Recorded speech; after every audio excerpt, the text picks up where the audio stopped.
Test, 1, 2, 1, 2, test.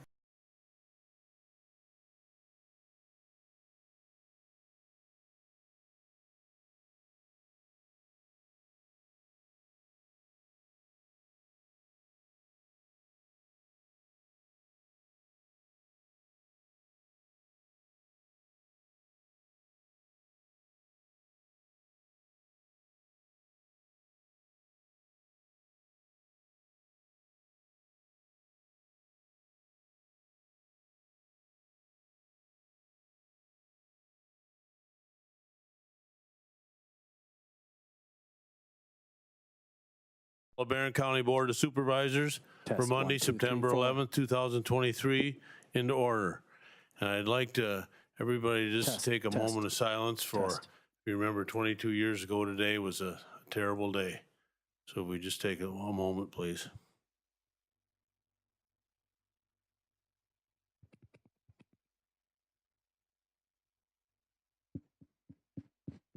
Thank you, everyone. And thanks for getting hooked up on time as well. Everybody did a good job. Who is it? Oh. All right, I got a black star already. Jeez. We're missing Patty and Pam.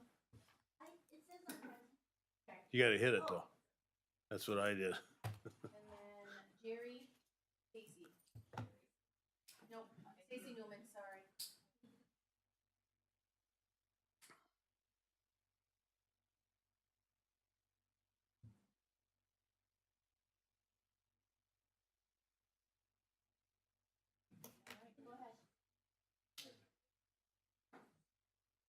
And we have 27 present, and Carolyn Bartlett and Audrey Kuselik are not here at this time. And Carolyn was excused, so maybe Audrey will show up. Public notification? Wendy Coleman, my executive assistant, has complied with Wisconsin open meeting law requirements. Meeting agendas have been posted on electronic meeting notice boards located on the first and second floor of the Government Center and the first floor of the Justice Center. Hard copy of the meeting agenda has been posted in the county clerk's office, and she's verified the proper posting of this meeting. This is the Barron County Board of Supervisors meeting for September 11th, 2023, with an amended budget posted on September 8th at 9:18 a.m. Okay, and our invocation will be led by Supervisor Hanson. Dear Heavenly Father, how each of us understands you. Thank you for this day, for life, and for the opportunity to be of service to our county. Thank you for the county staff and all they do to keep us safe, more healthy, and all the other duties they do to enhance our lives. Help us to be more like our Amish friends and their forgiving attitudes. Guide us to make wise and fair decisions so our county employees can do their jobs to the best of their abilities. Amen. Amen. I pledge allegiance to the flag of the United States of America and to the republic for which it stands, one nation, under God, indivisible, with liberty and justice for all. Thanks, Bun. Item number 3, special matters and announcements. I do have two special matters to discuss: the speed study and accompanying change in the speed limit going north on Highway SS from Chetek. We need an ordinance on that, and with the new highway commissioner, I've said to the staff, we're going to wait till he comes in. He's asked me to have an opportunity to review the 2014 and the 2017 speed studies and changes that were made. The Highway Committee recommended dropping the speed limit to 45 miles an hour, but I want a chance for Mike to meet with Mr. Mensch and we get this right as an ordinance change so it's enforceable when it happens and we don't just run down a road here. Secondly, on the heavy truck issue that was brought forth by the Highway Committee, we will bring that forward next month as a resolution opposing House Resolution 3227 and increasing the weights of limits of trucks to 91,000. So that's just two things that I want you to be aware of. Okay. Number 4, can we get a motion to approve the agenda? Motion by Supervisor Langman, seconded by Supervisor Thompson. Just so you know, items number 14 or 15, if you received Jeff's memo today, we're only going to be acting on one of those or maybe none. If we aren't going to pave, then we won't act on either one. But anyway, that'll be taken up later. I would like to request we flip those two, have 15 instead of 14 first. I know what he wants.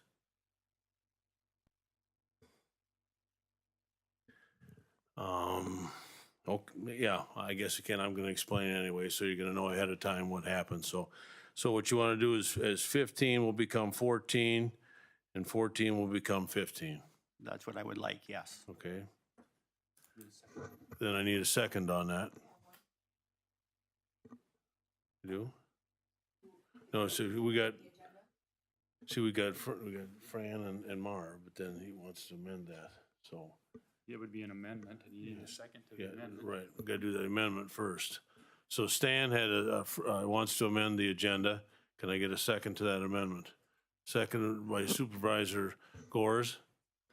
Hey, now is that gonna mess you up? Okay, we'll have to roll call vote on the amendment. Okay, all those in favor of that amendment, raise your hand. Okay, all those against, raise your hand. Okay, the amendment passes. Thank you. So then on the motion to approve the agenda as amended, all those in, well, I guess we'll vote now.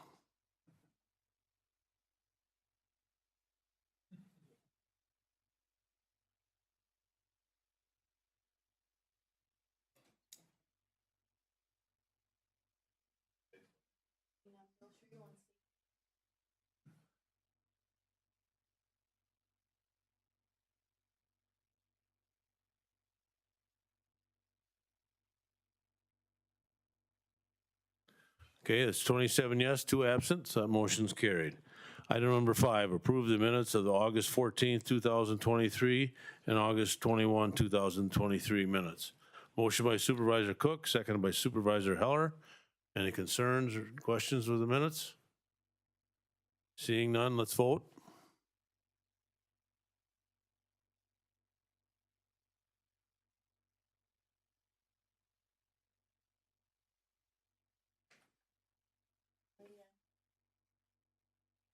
Twenty-seven yes, 2 absent, so that motion carries.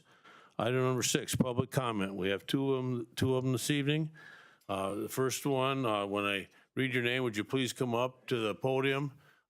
Fran will show you how to run the mic, and just state your name and address, and you've got 3 minutes. So Bryce Hanson.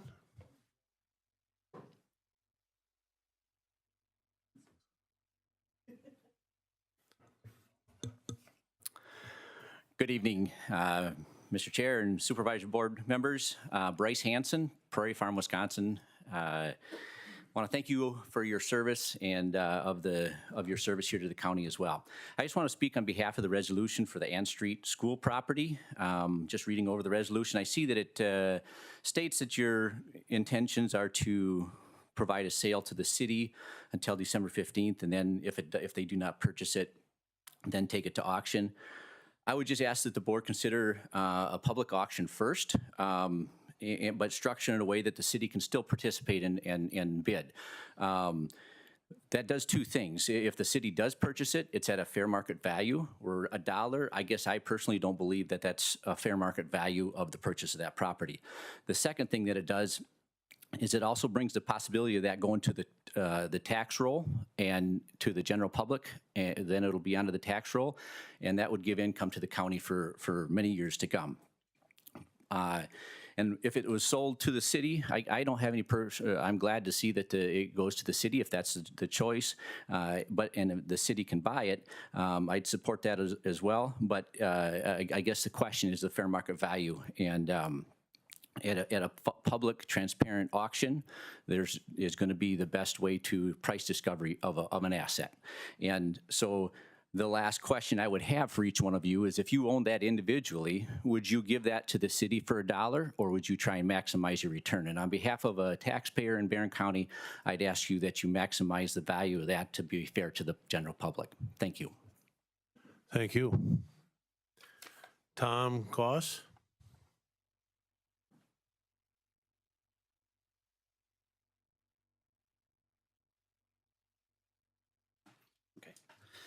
All right, I want to thank the board. How would you state your name and address, please? My name is Tom Kaus, and my address is 36 Edgewood Court in Barron, Wisconsin.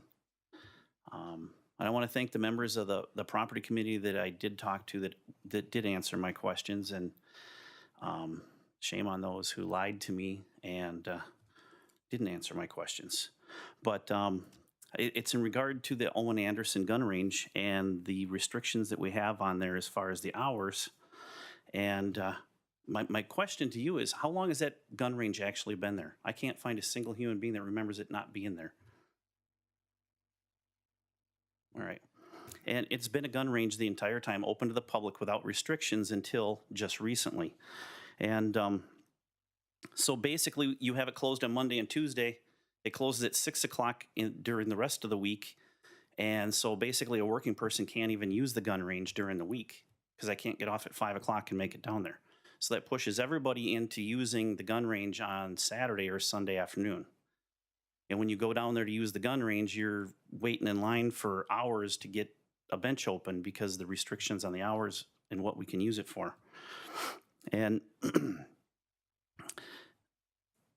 and plus we have landowners now who have complained about the noise, and this gun range has pre-existed anybody living next to that gun range. And it wasn't a big secret, it's a public gun range. And it should be open to the public. And now because two landowners have complained about that, and there's some vandalism stuff that's going on, which has been there on and off, all right, now we have all these restrictions. And then this past Saturday, I went down there to go use the gun range, and there's a sign up that it's closed until the 20th. And I called the sheriff's department to find out that it was closed because of a wedding. And then somebody I talked to today, I don't remember who it was, said that, well, there was a mix-up, then they put the wrong date on the sign on the gun range. But there was no explanation for it. And my question to the board is, how does a private citizen who's having a wedding allowed to ask to have the gun range closed? Where does that end? I mean, if I've got a headache, I can call the gun range and tell them to shut the thing down because I'm having a headache. I think that's kind of ridiculous, right? And then when I talked to one of the members of the committee for the property, and I asked him how they can do this, and he says, well, we have, and this is a quote, the power to do anything we want. And technically you do, because you're in charge of that property. But what I ask is, what do you have the responsibility to do, and who do you have the responsibility to?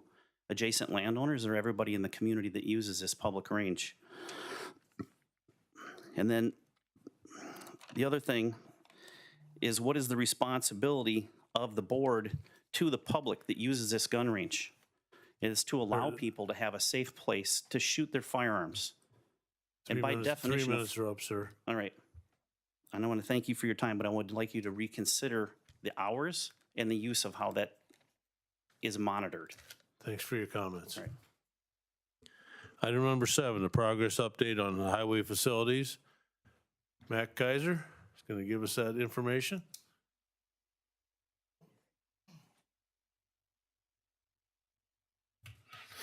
Evening, everybody. You- Not as scared tonight as I was the first time, but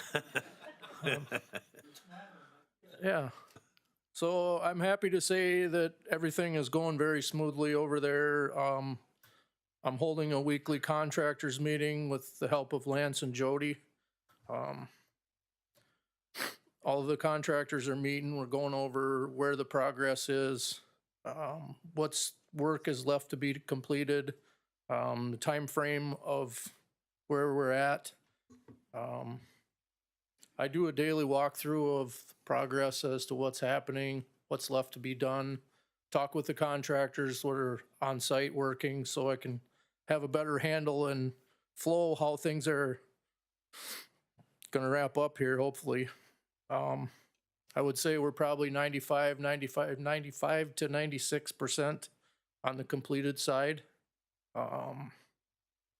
My estimate is probably by the end of October, everything should be fairly well wrapped up. If not all completed by the end of October. For the exception of the paving, which we're gonna talk about in a little bit. So. Any questions for Mac? Thank you. Good job, Mac and Jody and Lance are really doing yeoman's work out there, so keep it up. Thank you. Item number 8, financial update on the highway facility. Oh, sorry, Craig.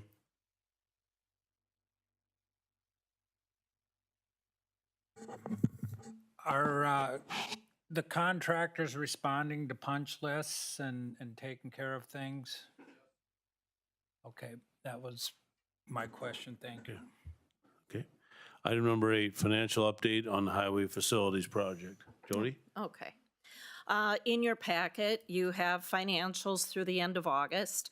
Expenditures from the beginning of the year are just under 2.9 million. Going down, we have transferred in 1,746,000 from the 4.6 million that is restricted in the highway fund.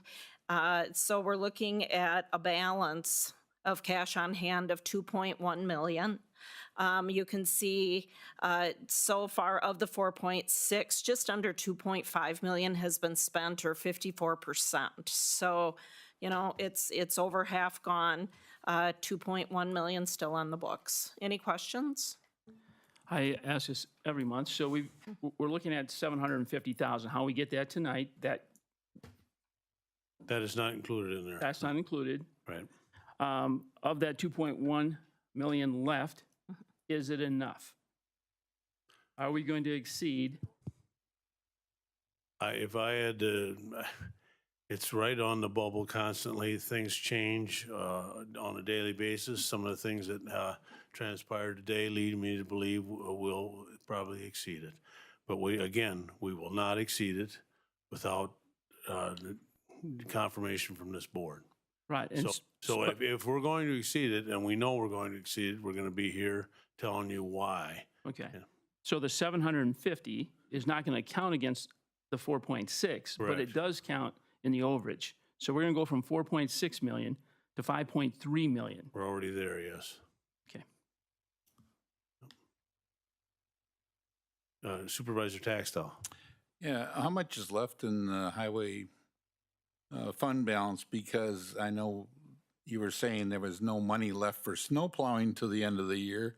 There's a Jody, or I guess Jody would have provided that in the packet. She's showing the unrestricted balance of the highway fund, a little over 12 million. 8 million was utilized, so we got. Better show. Okay.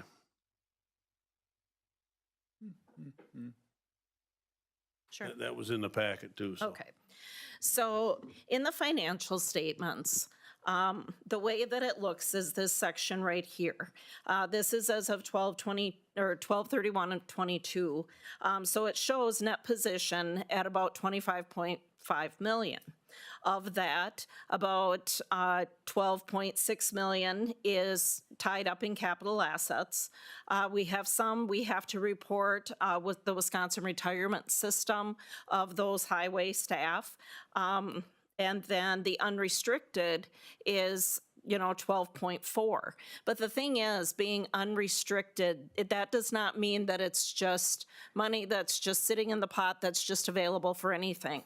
The way that the Government Accounting Standard Board, they set different rules as far as how we classify fund balance, and highway is a little bit different than other governmental activities where the fund is either restricted or unrestricted. And so even though we have things earmarked for specific things, it shows up in the financial statements as being unrestricted. So really, of this 12.4 that says that it's unrestricted, here's where things are earmarked for. Now, again, this is as of 12/31. The highway facility, this is that 4.6 million. At the end of the year, it was 3,850,000. We have 21,000 that's been set aside for U.S. communities. This was a cooperative purchasing program where we made a little bit of money on that through the last several years. Exceptional maintenance. This is per the frac sand road agreements. And what this is that when there's hauling by these frac sand companies, they pay a certain amount per ton, which we hold. And then when those routes are going to need new road construction, paving, things like that, we're going to have a pot of money to come to. So the taxpayers are not paying that. Per our fund balance resolutions, DHHS has a fund balance resolution of $750,000, child support $150,000. The highway fund has $900,000. Reserved for pit closure, we have about $176,000. That is per ton. So many cents per ton that actually gets set aside for reclamation. We have money reserved for County Highway P and County Highway U engineering. Those were those to get those shelf-ready projects ready, and the county board had approved setting aside engineering fees. I believe it was in 2022, so there's $122,000 still on the books for that. We have just under $300,000 that's reserved for PBM projects.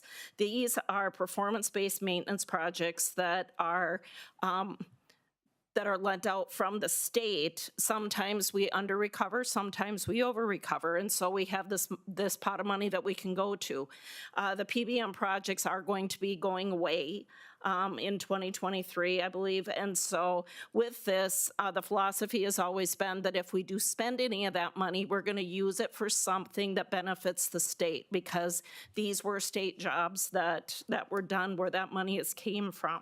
An example is right now we're looking at one of the older sheds out there needs a new roof, and that building houses state equipment, and so we're thinking of using, some of this money for that.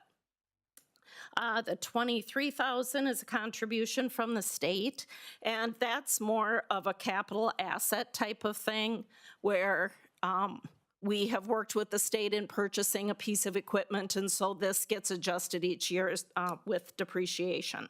So you can see that of the $12,440,000, over 8 million of it, or I'm sorry, 12,440,000, over 8 million of it is actually tied up with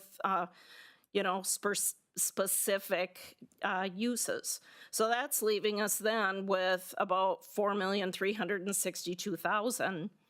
With the 2023 budget, we had used or budgeted $2 million to be used for construction, maintenance, and construction projects for the roads.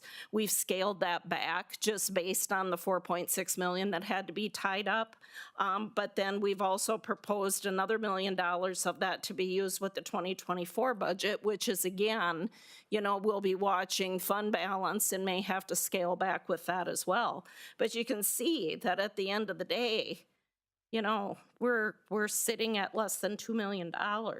Other things that are items that are in play right now, at the end of the year especially, we end up carrying expenses for unfinished projects that will go into the receivables. So we're waiting for that money to come in from the municipalities for work that we've done. We're working to fill the salt shed. We're expecting that, we're going to be spending almost $1 million this year on salt. And then also our winter maintenance budget has been completely depleted this year. So those are all things that are on the radar as we're, managing this budget this year. Questions? Randy, Supervisor Cook. Jody, that's Randy's good too. Jody, what is the 900,000? I know it's in there, it's earmarked. Has it been earmarked for something special? So it could be used for paving? It could be used for, it's still there, that 900,000 that we put in? Yes, it is there. Basically, what the fund balance policy says is if the fund is over, you know, that there's 900,000 there. If that 900,000 would have to go to, if, you know, we're in a deficit 1 year, Right. that 900,000 has to be used, then what will happen is then the general fund will have to backfill that 900,000, but it's basically a cushion. And as you mentioned there with the salt and the winter maintenance budget already depleted, which we know is going to snow by the end of the year, where that $1.3 million is going to come down. And if it goes below $1.3 million, that digs into that 900,000, which we have to replenish. Supervisor Olson? I've got two questions. The first one is the reserve for pit closure. Is that the frac sand pits that we're talking about? No, those are the gravel pits. Okay, gravel pits. The second thing is item, it was 14, I guess it's now 15. Is that 744, almost 745,000? Is that reflected in here anywhere? No, that's not. That on the highway fund, that's a liability. It's a payable. Any other questions for Jody? Thank you. Okay, item number 9, the 2024 first draft budget. Good evening. Is this on? Can you hear me? Is it working? Here we go.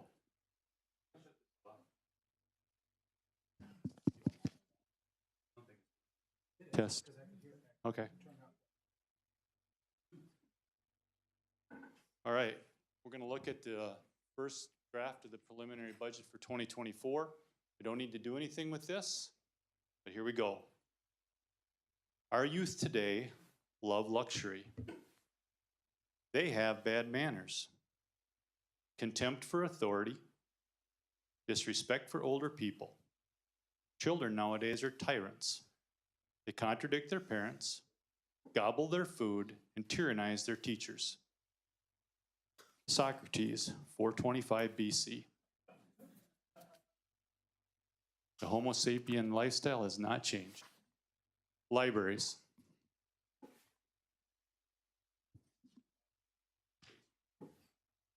We're going to start out here with some things. Before I say anything else, I want to be very clear. This is my tough love speech. I'm not mad. I did not construct anything I'm going to say tonight to offend anybody, but there are some things that need to be said to clear the decks. So here we go. This county board is paying 46.67% of all of the costs of the municipal libraries. You're paying $47,000 more than you need to. You have no vote. You cannot be paid. You cannot represent the Barron County Board of Supervisors. You cannot receive mileage. You cannot require the municipality to change their bylaws. The municipalities have no responsibility to show you their expenditures. You have no authority to audit their books. You are specifically prohibited by the Department of Public Instruction from touching their books. In the last 12 years, you've given them $6.6 million. In 3 years, you've given them $1.9 million. My calculation, since inception in 1999, you've given somewhere $10 million to municipal libraries, and you have no control.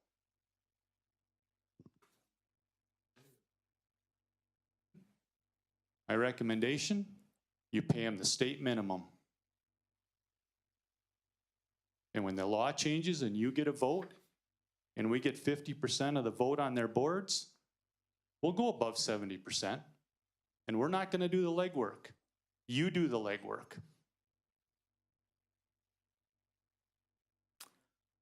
The Lakes position. Jeff? If I can, didn't we not last year pass a Yeah. resolution that ties us to the next? Yeah, but it's only a plan. You can change You it. can change that anytime. And are you bringing forth a different resolution? And that's that's the executive committee's decision. You want to show that historical spreadsheet that you did? This is a really good, I ran across this, Jody, I were talking about this, got me pretty fired up. You want to slide over and show the grand total?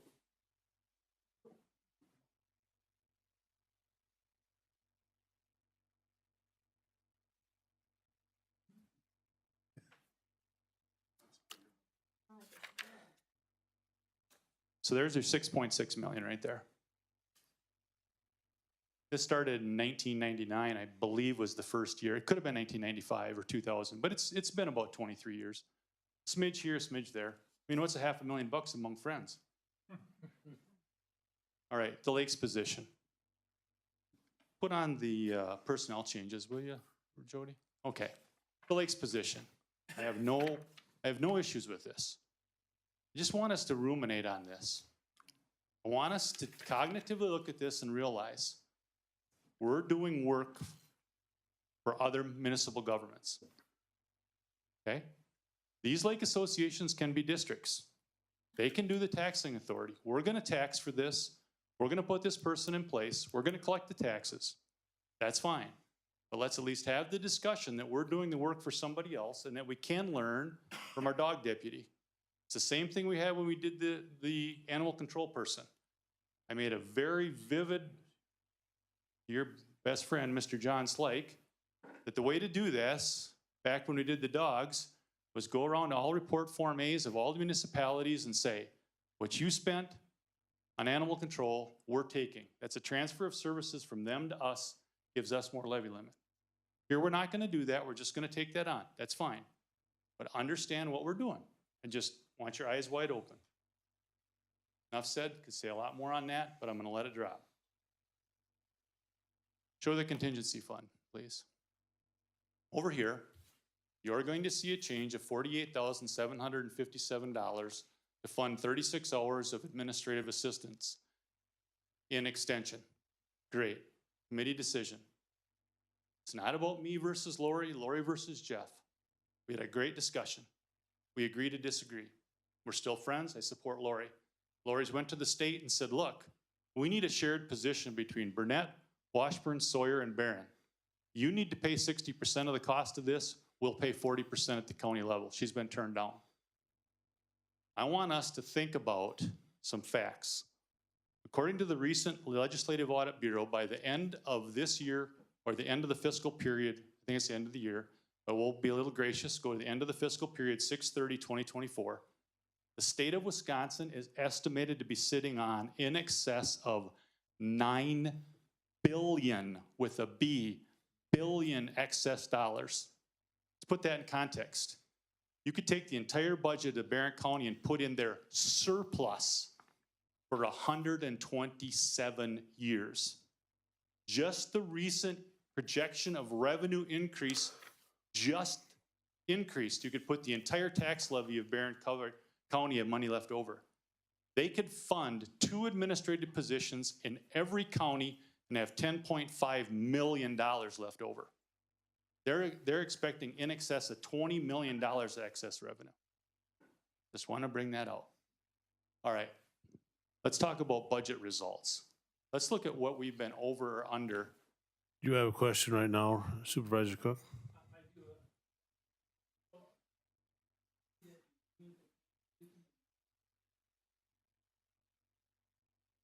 Did not. We do not have an agreement, and I've been trying to get the other 3 counties to get on board. Washburn's all in. They think this is a great idea to split cost. Can't get Burnett and Sawyer on board. But I'm trying. I'm going to work on it. I mean, I agree with what the committee wants to do. I'm your guy. I'll get it done, but I can't go up there and force them. I'm going to try to get Andy to come on board. Yeah. Yeah, okay. That's fair enough. The only one that does is Washburn, and they very much wanted to share across county lines, and we finally sort of got it worked out with Ms. Kruger up there. All right, so let's show our over and under. Can you? Well, we can start here. This is fine. We can just look here. So here's. Just slide down so we can see the end results. Okay, so stop right there. So you can see in the last, from 2011 to 2022, over the last 12 years, the county's budgeted over $606 million. We've been off less than 234,000, a little over 234,000. That's 0.4%. Put that in context with the recent stuff we had from the Green Book. The average person in Barron County makes about $56,618 a year. That would mean they would be off on their family budget less than $1.50. I had a very recent event in my life that really shook me up. I've learned from my banker friends that they know pretty much for certain that 90% of the people never look at their statements, they throw them away. It's something to think about. I think that's a pretty good track record for a small county like us. But basically, 2 people and great department heads that don't just go out and spend. That's a lot. All right. I want the county board to be aware of our fixed costs are about $350,000, $225,000 for the officers, $100,000 for the lakes person, $31,467 for the health and human service staffing. That's my introduction. Jody, we'll go with the summary. Any questions for me? Yes. The Health and Human Services, that's reimbursed by the state? Correct. The other 2 are total county? Correct. But I want to be very, and we've been very clear with the committee, 31,467 comes out of us first, and it takes a year or 2 before we get it back. We'll reconcile and get it back. We'll get the 31,467 back eventually, or near that amount, but we pay the money first. Okay. They're very clear on that. Other questions? All right. We have a very good budget. As I told the executive committee, this kind of is a leave it alone year, maybe make some tweaks. I want you to know some things are going to change. We can start here, but some things are going to change. We're looking at possibly putting $20,000 in the contingency fund for Daniel's Law. And Daniel's Law is the new federal law that requires us to shield certain federal employees. And it's going to start in the Register of Deeds office, but it could expand on what they request to have shielded. We do not have a choice on this. We're required to perform these duties. Number 2, we have some. How do we shield them? We shield them by, if you walk in and say, who owns property at 1231 Mockingbird Lane? We tell you, I can't tell you that. And they redact the public data, so We you redact all can't the tell it. public data, building permits, sanitary sewers, Register of Deeds things. It's a very complex law. Yeah. Looking at putting some money away for we know we have some people changing. We're gonna upgrade a position, give Rachel a little help. The 48,757 I talked about. We have one really clinker in our budget. I'd like to put more money in the capital improvement, capital outlay fund. All right, here we go. The number one thing I want to talk about is our debt service at 1.9 million. 1.9 million right there. Got to buy it. This includes the increase for the acid gas removal system at the waste energy plant, which, by the way, the executive committee approved Brent or Andy going down to Georgia and inspecting all the parts before it gets them delivered. This board, we talked about this specifically at the public hearing last year. We knew this was going to happen. We paid off the Justice Center. We knew this debt was coming off. This, you'll see, in this fiscal period, we dropped from 2.8 to 1.5. We dropped 1.3 million from 22 to 23. It's going back up because of the acid gas removal system, with understanding that in 2025, when that's up and running, that the waste energy plant will start making contributions to offset that. What they are, we don't know, but we're working on it. Just want to harken back to where we were and where we're going. Okay. Second thing I want to point out, very important, you'll see a large increase in our general revenues. This is as a result of the shared revenue jumping substantially. Now, one thing to be very aware of, in 2025 or 2026, it depends on how they interpret the law, our shared revenue will be tied to sales tax. We're a county where our sales tax typically increases. This could be a real benefit in 2026. So that's a change in the law we've got to watch. And you can see what we're applying for, what we estimate our county sales tax will be, and we're splitting 1/3 of our fund balance in the sales tax fund to reduce the levy. This is a direct reduction in property taxes, okay? I'm gonna say, should I say this again for the Taxpayers Alliance so they get it right this time in their report in January? No, I won't do that. And you can see things that offset. So then we get down to a potential levy of 21 million. And we have libraries, we're paying what, 600 and some thousand to libraries. So our levy does jump, but look, we reduced it 627 the year before, so you gotta look at over time here. We've only raised the levy about $60,000 between the 2 years as proposed. Okay, it jumps, but it dropped pretty substantial last year, which we've talked about before. I wanna keep fund balance at 33%. I always like to talk about the fact that net new construction is only up 1.3%, but equalized valuation is up 14.2. We have a problem. Hopefully I'll be dead when the piper comes to pay that bill. We will see then that our mill rate drops by nearly 10% because you have such a jump in equalized valuation. So that's a quick of, when we put everything in the budget together, that's where we end up. But we're gonna keep going. Randy, Yeah, if you can drop it back down. you wanna go back up to the top? Yeah. up Yeah, there. okay, yep. So the debt service fund, that is with, we're gonna go basically from 1.5 to 1.9, or Correct. basically 2 million. That's the payments on the highway part. Yeah, the only two debts that we have are the highway department and the acid gas removal system. Yep. Both of those. But you open the door, I'm gonna charge down it. I have an idea. I was talking to Ellers, and I think we need to pump the brakes a little bit. I think we need to regroup and look at issuing that debt out on the open market. Because we have a AA strong rating. Ellers thinks that if we bide our time, the interest rate's gonna drop. The feds are gonna drop the rate. We're paying 5 and something on, 5.75? Ellers thinks that we can get a taxable bond at 0.5% to 0.75% less. 0.5% on 20 years saves us 400,000. That's what I want to do. You're stealing my thunder, but here goes.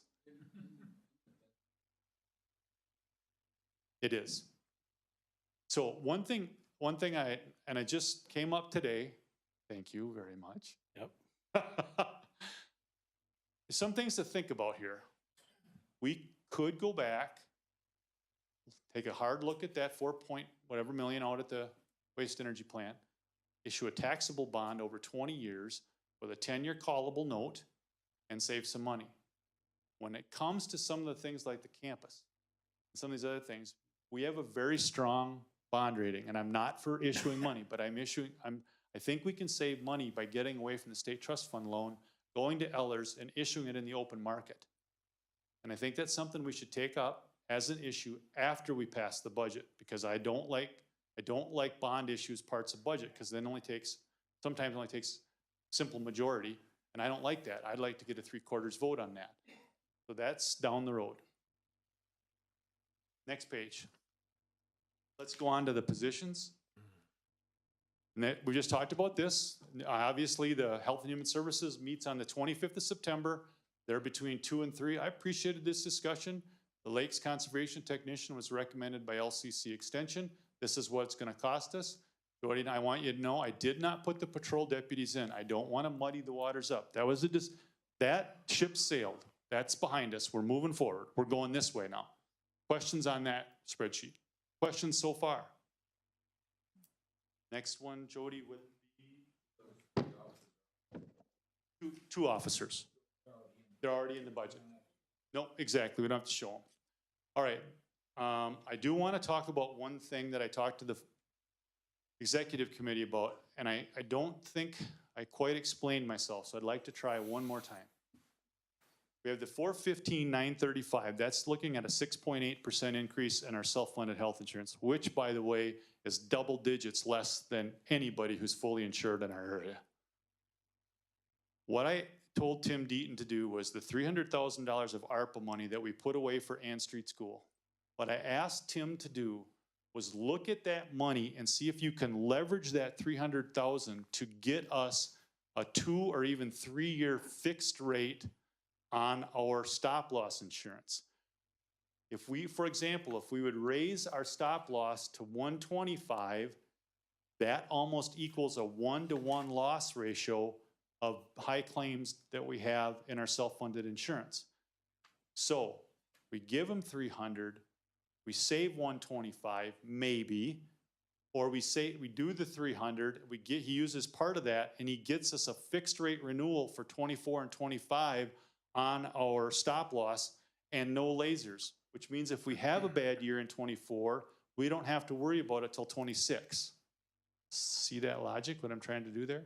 Maybe you want to explain what a laser is, sir. A laser is where the stop loss would say, let's say we had an employee we knew had a very serious medical condition. Stop loss carrier would say, all right, we're going to take Jeff French, even though we know he's got this serious medical condition, we're going to take him, we're going to laser him, but nobody else gets lasered. So if we come over here with another person that has a serious medical condition, they don't up our rates in 2025. I'm trying to bias something into 25 or 26. Does that make any sense? Okay. So we'll talk about that. Tim's coming on October 16th to discuss this. He's supposed to be getting all the numbers together. All right. As you know, we went to the Pelion FICA Trust. This is a pretty good number of what we'll save for FICA payments on our part-time employees. We recruited in 2022, we recruited in excess of 50 employees. This 275 is based on recruiting 22 people and holding open those vacancies for 8 months. The 275 is weeks. We hold a position open for 8 weeks, we'll save 275, and that's a very conservative number. And actually Rachel's like, yeah, that's really conservative because we did more than double that as far as recruitments. So this shows you what goes into contingency fund. There may be some small changes recommended. I'll recommend to executive in October. Now, the big one, fund balance. Fund balance is a measure of liquidity. Barron County would never get the AA rating that we get if it wasn't for the fact that we display this at our budget hearing and now when we talk about it. I'm going to talk about things here that are important and why. The $390,000 is reserved. You all know about that. We've given that to cover anything that might go wrong out at the waste energy plant. Also, in the budget that was approved by the Solid Waste Board, Brent put another $100,000 from his own capital improvement fund off to the side in case something goes haywire. He did it on his own, and he talked about that with Solid Waste Board. We have the IT room upgrades that Lance is working on and working to save us money there.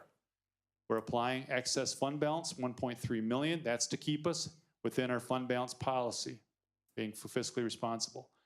The surface transportation bridge projects, that's $1 million we set aside so we can either draw down a 50-50 match or an 80-20 match. 50%, we put in 50%, federal or state put in 50%, or it's an 80-20. We put in 20%, they match 80.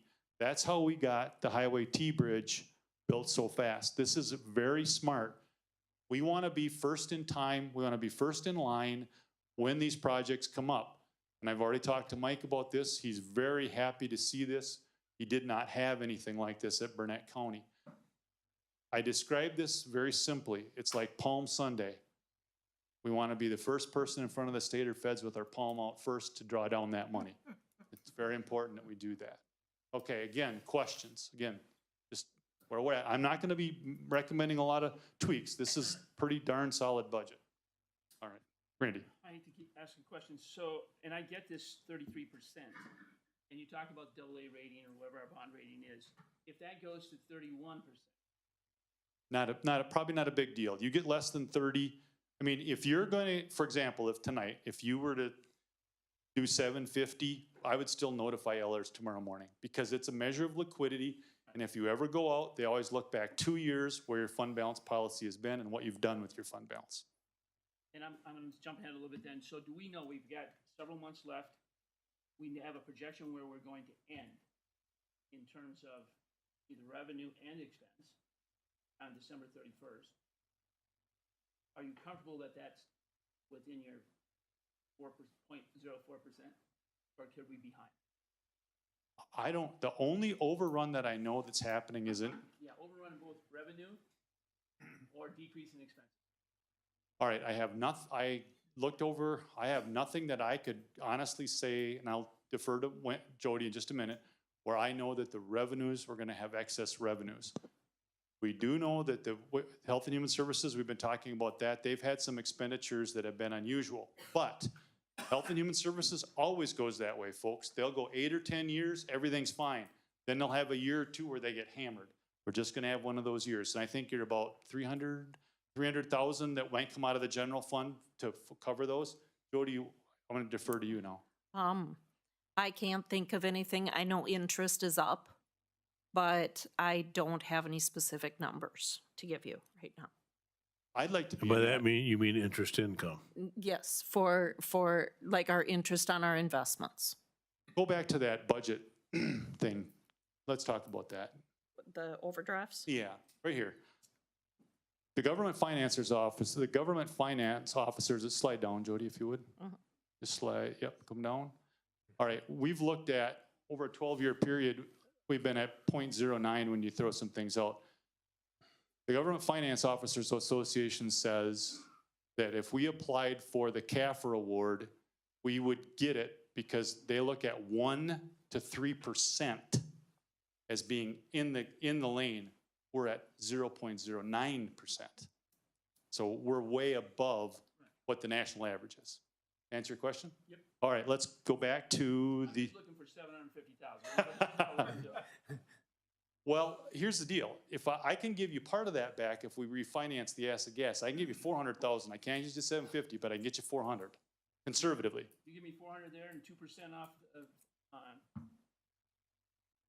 our excess fund balance?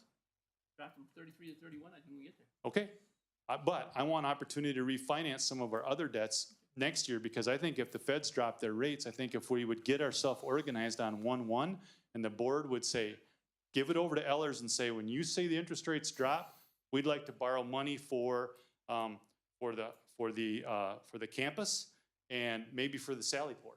Because there's a lot of people that would get behind us borrowing for the Sally Port because of law enforcement issues. There's pension plans that would love to have that in their portfolio. Yeah. We're at the high end, but when we walk in and you spend hours that she spends going through that rating, they love the fact that we show this stuff. Okay. Yeah, but if you get below 25. Remind you to turn your mic on there, Gary, when people are talking. You really want to listen to me? Yes, I do. Well, I'm sure the audience does. Well, actually, the spread for your fund balance is typically 25% to 33%, minimum 25, and you try to get the 33%, and we're at the 33%. But at 20 to 25, you have a reportable condition. Less than 20%, you got real problems. I know, And at 15, you're dead. But you're shooting for that range, and we're at the high end. And it's ever since I've been here, which is, I don't know, 10, 12, it's been a while. We've had it at that 33%, and our interest rate reflects that. How people deal with Barron County reflects that. So it is an important milestone to try to keep it at that 33. Yeah, the last time, little story here. Last time, go ahead, Stan. How much of that fund balance was left June 30th? Help me understand that. Just, None, because you used it all up in cash flow. Is that what you're talking about? We used it all up in cash flow. So Exactly. If we don't have that fund balance available, we're going to end up borrowing money to pay our bills. well, that's there. You're going to open another door. I've been here long enough. I used to sit with Arnold Ellison. Arnold told the stories how the county would run out of money about this time of the year. They'd have to go borrow money to keep the doors open till the first of the year. They had no money. They literally had no money to make payroll, nothing. They would go over to the Bank of Barron and get a short-term loan. They didn't have any money to make payroll. That's why fund balance is critical. That's why the rating services, who did we go through the last time when I had COVID? Yeah, and who was the rating service? Standard & Poor's? Yeah, Standard & Poor's, I begged them, I pleaded with them to get us to AAA, and they AAA minus, and they wouldn't do it. We're AA, right? We're too small for that. I know that, but I can ask. I mean, what are they gonna do? Tell me no? Take my birthday away? I mean, where do you go? Did you have a question, Craig? Craig, you had a question? Just going back to that 300,000 on the Main Street School? stopgap. Yep. That gets us to 2026. Mm-hmm. What happens then? Help me feel good about something where all of a sudden it spikes or something on us. Yep, that's exactly what can happen. So we've got to manage in 24 and 25. But I've done this in the past where I've got them to take and give us a 2-year with a guaranteed not to increase, or a guaranteed not to increase, say 4 or 5% on the stop loss. And the stop loss is much smaller than our, than our total bill. So that's where I'm trying to save money. Okay. Anything I can do on that stop loss will benefit us in future years. It's a risk, but it's a risk I'm willing to take. Would that And answer your because we're question? self-insured, if that does spike up, we're gonna eat it, you know? But if we manage, we're at 92.8% right now on our loss ratio. That can help us put fund balance on the bottom line in the self-funded health insurance, which we can carry over then to 26. All right, we're back on fund balance. Questions? Love them. Love the questions. Okay. That's all I have. The next thing that Jody's gonna do, we can go to the capital improvement fund, but we're gonna go through, we've been asked, we just, at the executive committee, we look at where things have really varied, and you're working on that. And so we'll get that. But this is where the capital improvement capital outlay is. We're looking at over 2 million in requests. We're putting in 850. So we'll have to go back and cut some things, rework some things. We'll get there. But our need rate, if we had one need, it would be somehow to get more money in our capital improvement capital outlay fund. Just to lay it out there, what he's saying is he'd like to have 2.2 million of monies to pay this, and he's only asking for 850. So Right. some people aren't going to get what they want. It's happened in the past, and what we've done is sit down with department heads. Jody. Well, we have fund balance that, we do apply to this budget too. Lots of times, like some of these things are annual purchases, but some of these things too are budgeted every year in the event that maybe something will fail, that something needs to be replaced, but it might not necessarily happen. They might be able to stretch out the life of an asset for a couple of years, and so we never spend everything dollar for dollar. Well, that's one thing Lance and Mark have been very good at. They've stretched out our servers by taking our older servers and making them as backups and putting new ones in. So this is where I'm at. Today I can tell the board I'm not looking at a lot of changes between now and October. I'd love, like I always ask you, I'd really like to see us approve the budget on November 6th we meet. That would help Jody get the apportionments out.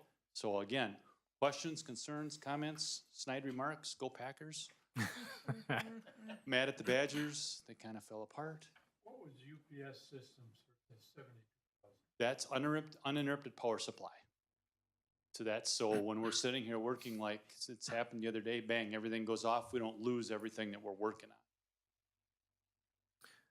Yeah, so the park system wanted 160,000 for caretakers. Was that? Yep, yes. So, but he's looking at having them have quarters. They have places to like a tiny house for them to live in or something small, so that they aren't pulling things in and out, and so we control what's there and we can put it in there for them and control it. so the cost of camping there, does that cover the rest of the county's cost to those parks? Do you know? Far as I know, yeah, it makes a lot more. Like Waldo is kind of the one that's hugely more profitable. It's probably the most profitable. In Southworth, not so much because it turns pretty green. There is some levy that's applied to the Parks and Rec budget, but no, all of the parks do real well, so. Yeah, actually, Vets Park was taken on tax deed in 1962, interestingly enough. And just to answer the question, sir, the rifle range has been there since 1962. It was started by the Prairie Farm Shooting Club in 1962. They put up poles. They used to shoot at night. They had electricity in there years and years ago. They used to shoot at night. It was really interesting, but that's another story. All right, questions from the board? I hate to say this, but where's Waldo? Thank you, Louis. Okay. That is Mike. Thanks, Gary. Okay, item number 10, zoning ordinance amendment, rezoning the town of Prairie Lake Herb Living Trust. Motion by Supervisor Olson, seconded by Supervisor Banks. Is there any concerns or questions on that zoning ordinance amendment? Seeing none, let's vote.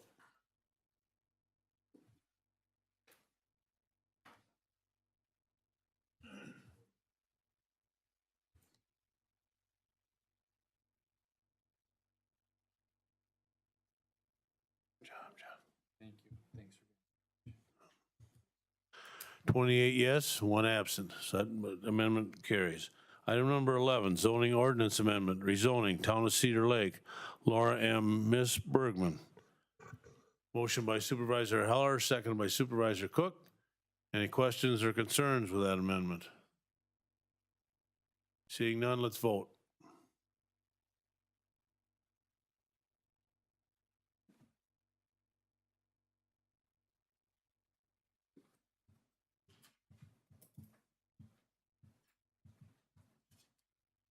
Twenty-eight yes, 1 absent. Thank you, that passes.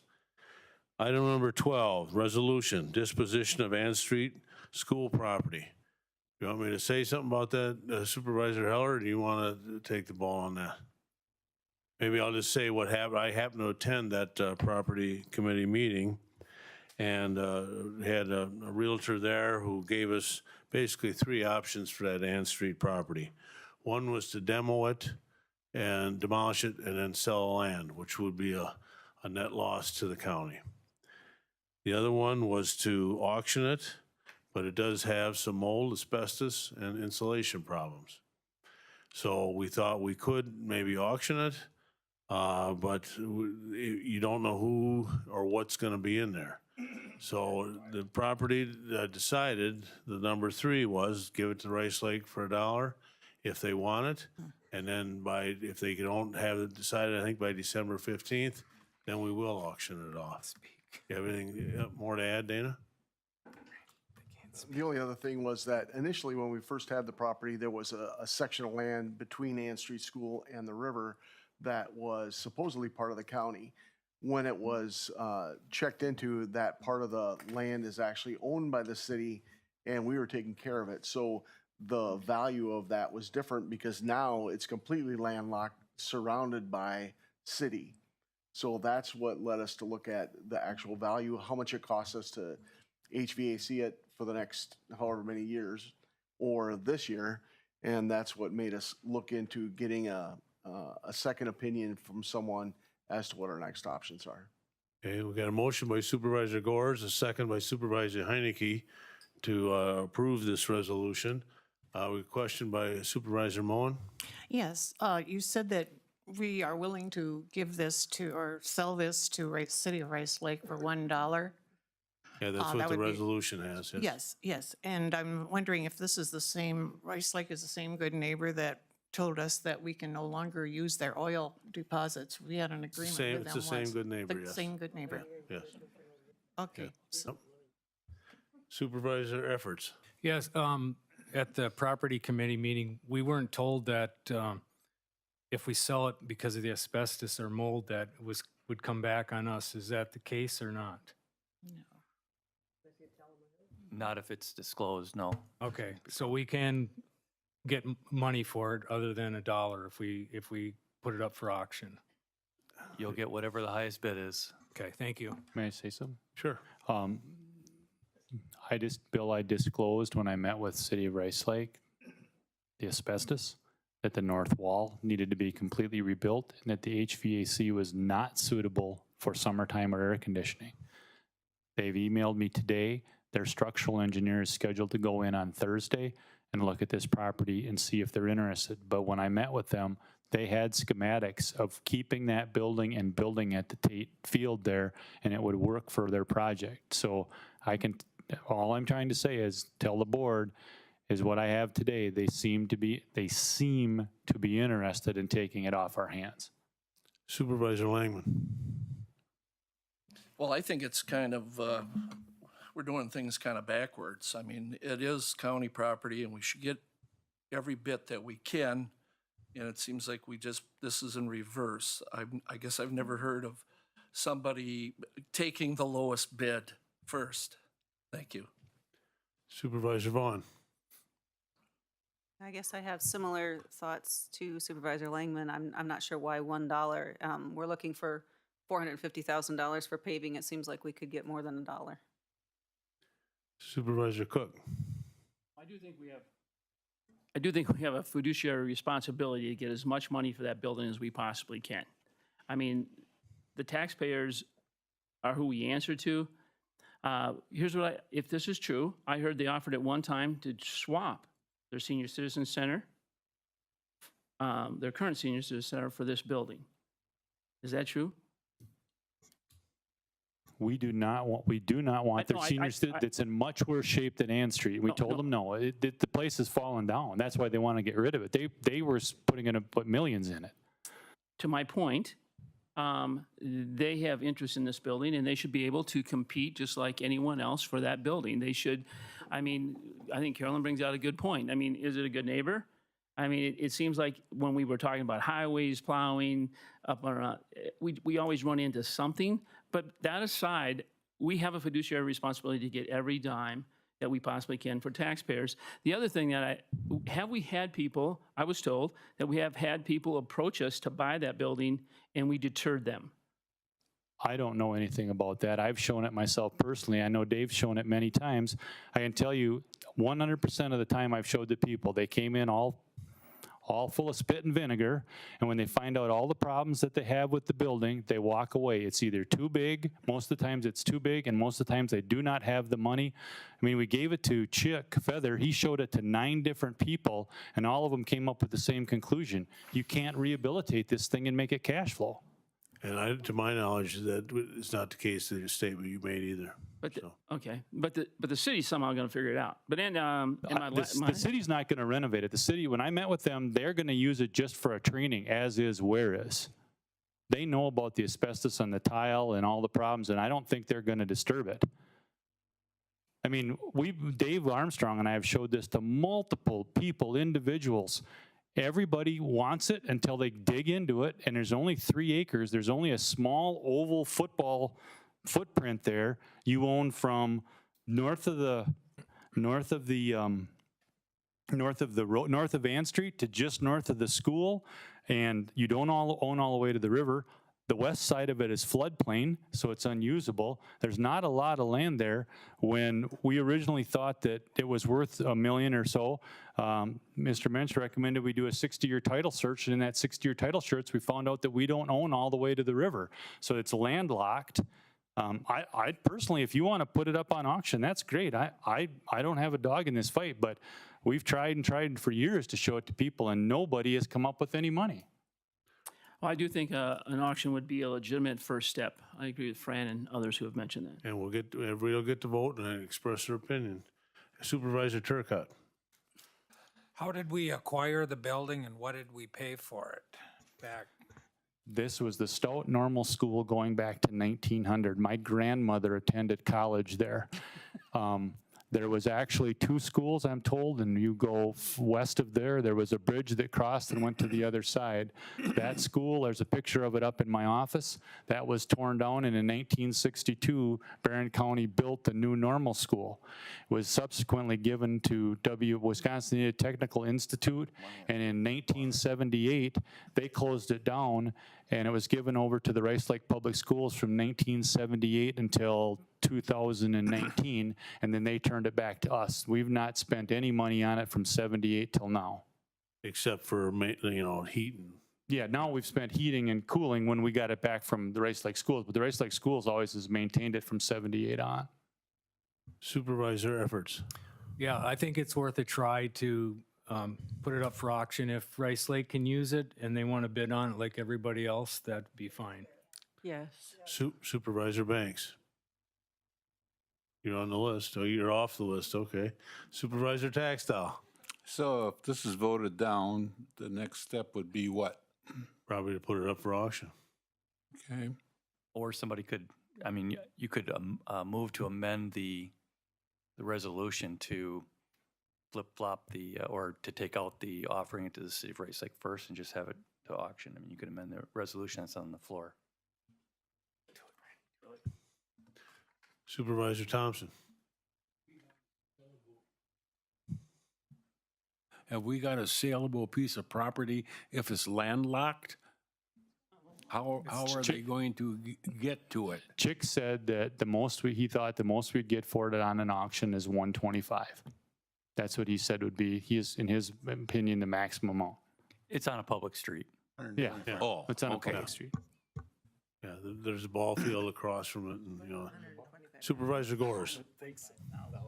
I don't know, I think that we're sitting here probably, I guess that's a kind of noble thought, as far as I'm concerned, to sit there and think about that you're gonna get a bunch of money for it or whatever, but I think that when it comes right down to it there, we're probably gonna be lucky if we just flat out get rid of it. And take it for a buck.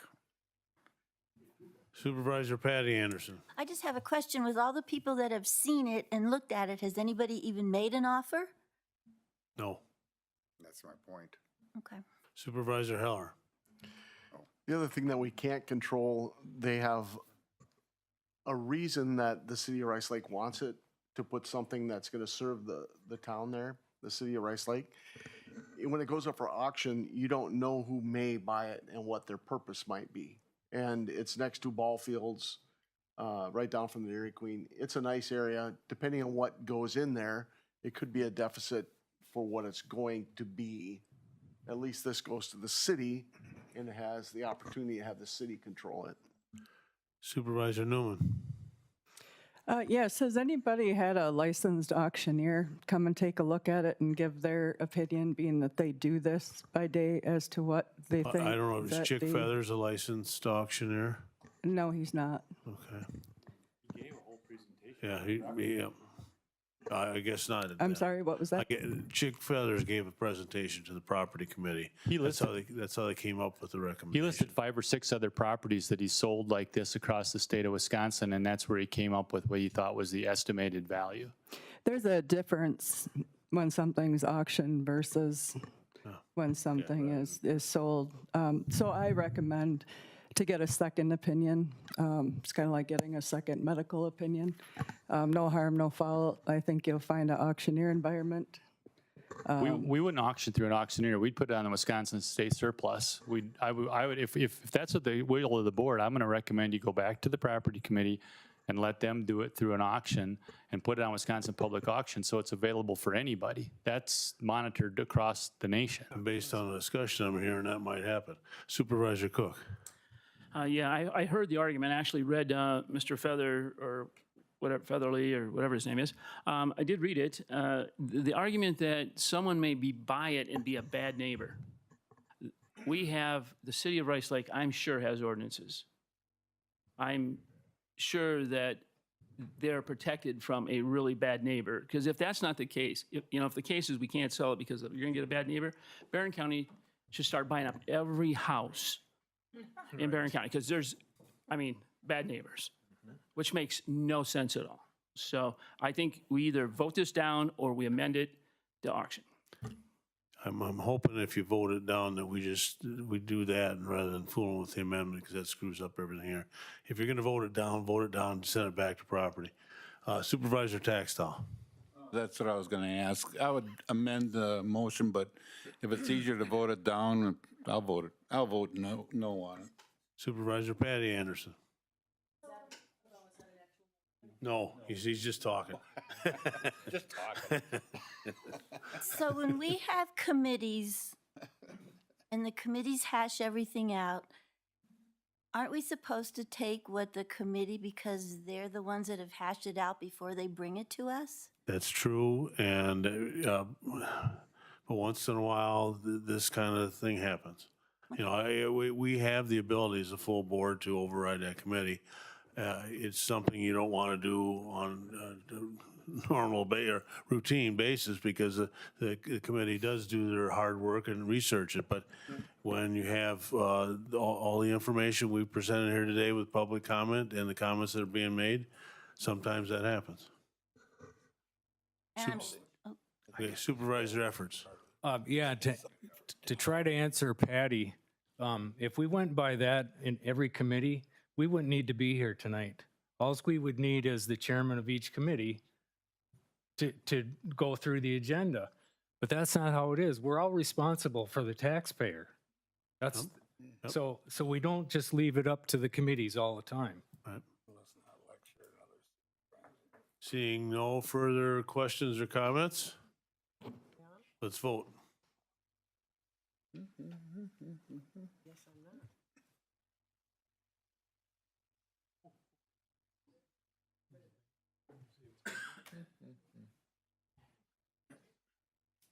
This is the majority, isn't it?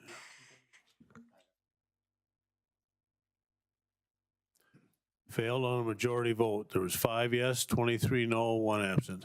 So that matter will be referred back to the property committee. Yeah, I suppose you better say voted yes. I guess we're doing the no's, so. Who voted yes was Gores, Heinecke, Heller, Mosentine, Rogers, and then Bartlett was absent. Okay, thank you. All right, item number 13.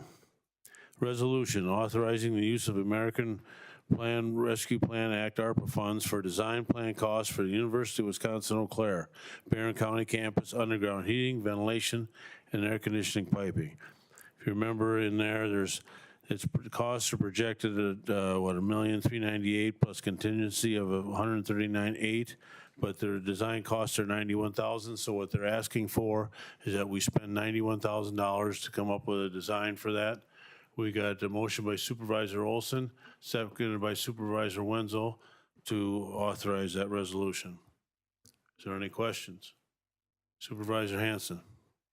Did we get any assurance from the Board of Regents how long we can keep it going?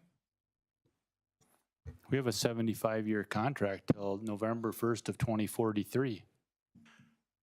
Jeff's talked to Abby, the head of the campus, and then they talked to the chancellor at Eau Claire, and we were given assurances that, you know, they want to keep that campus and they want to keep it going. So, but, you know, can that go up? Well, you know, the thing is, though, if you don't do it, you aren't going to have anything. So, you know. Any other questions? Not all. Let's vote then. Almost did it wrong.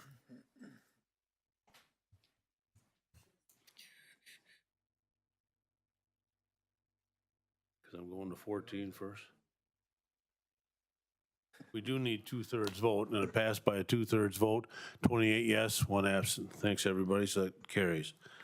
Okay, item number 14, which is a resolution authorizing the use of American Rescue Plan Act ARPA funds to complete paving project at the Barron County Highway facilities. I'm just going to give you a little background of what happened here.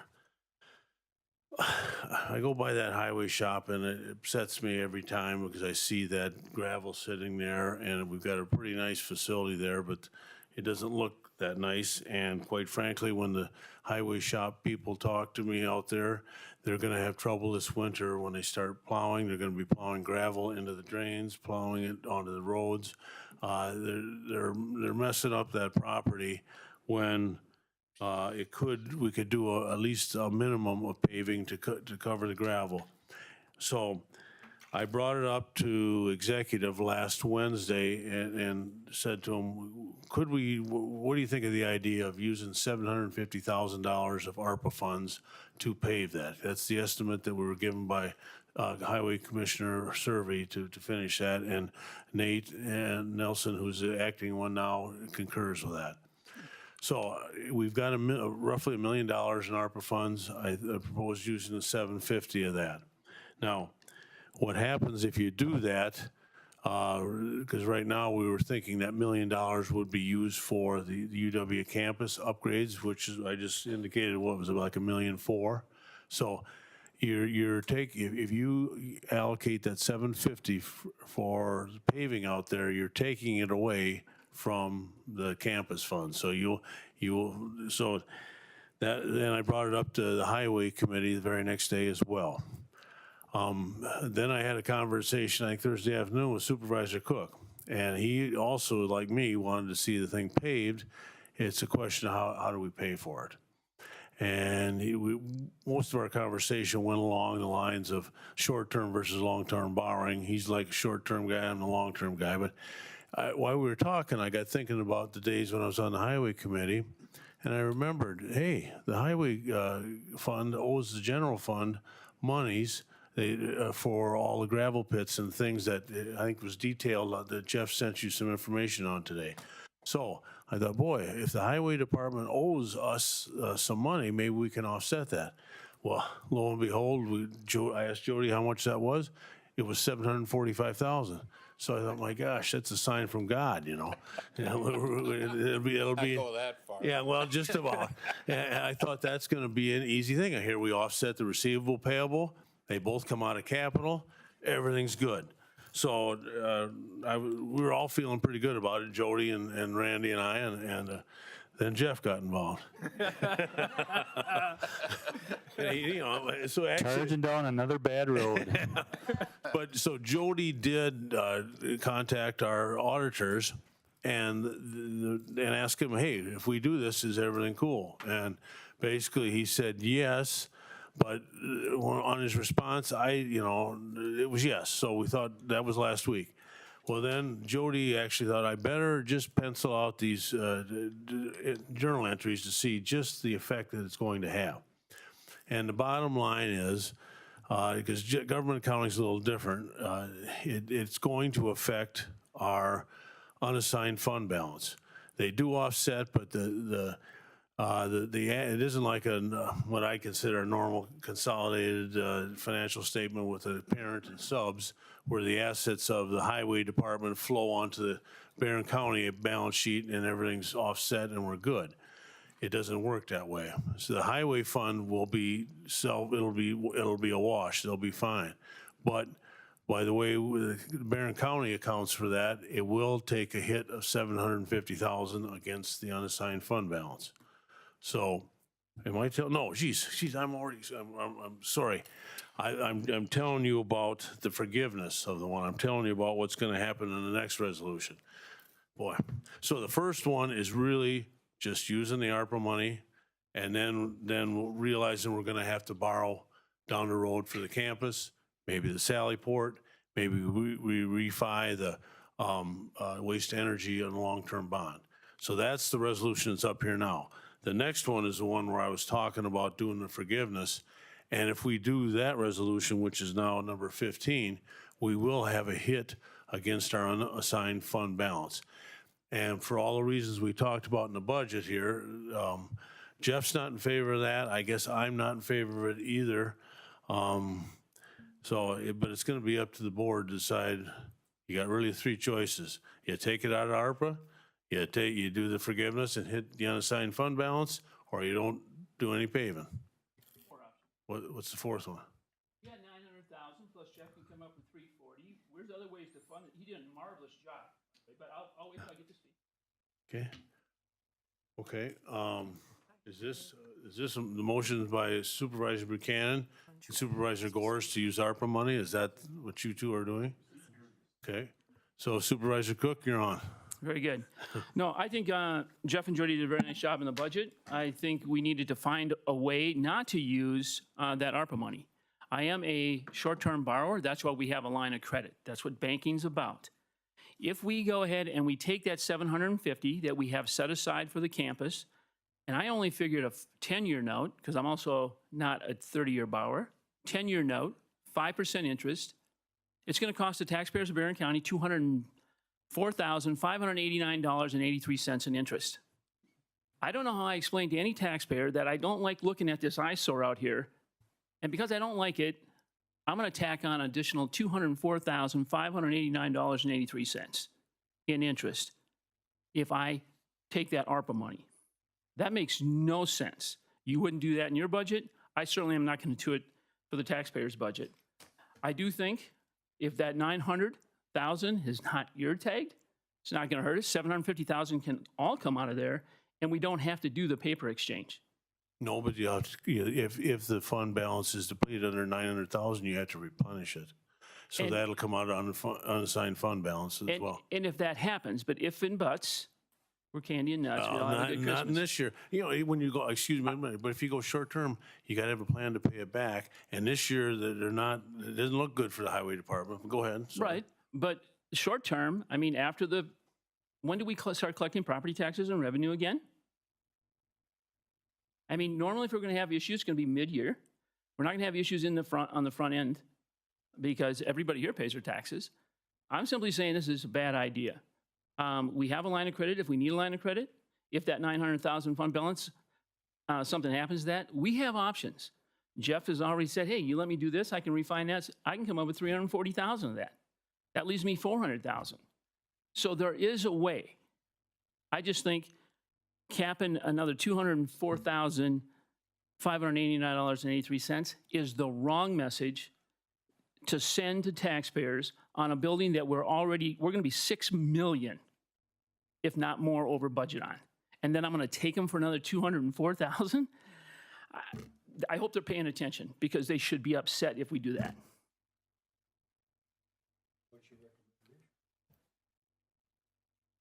My recommendation is we vote both of these down. If trading paper is going to be a problem, we vote them both down.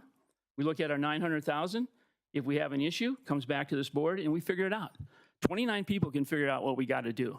But I can just tell you right now, I already know it's going to cost you $204,589.83 if we make this decision to take that money away from the campus. And that's only on a 10-year note.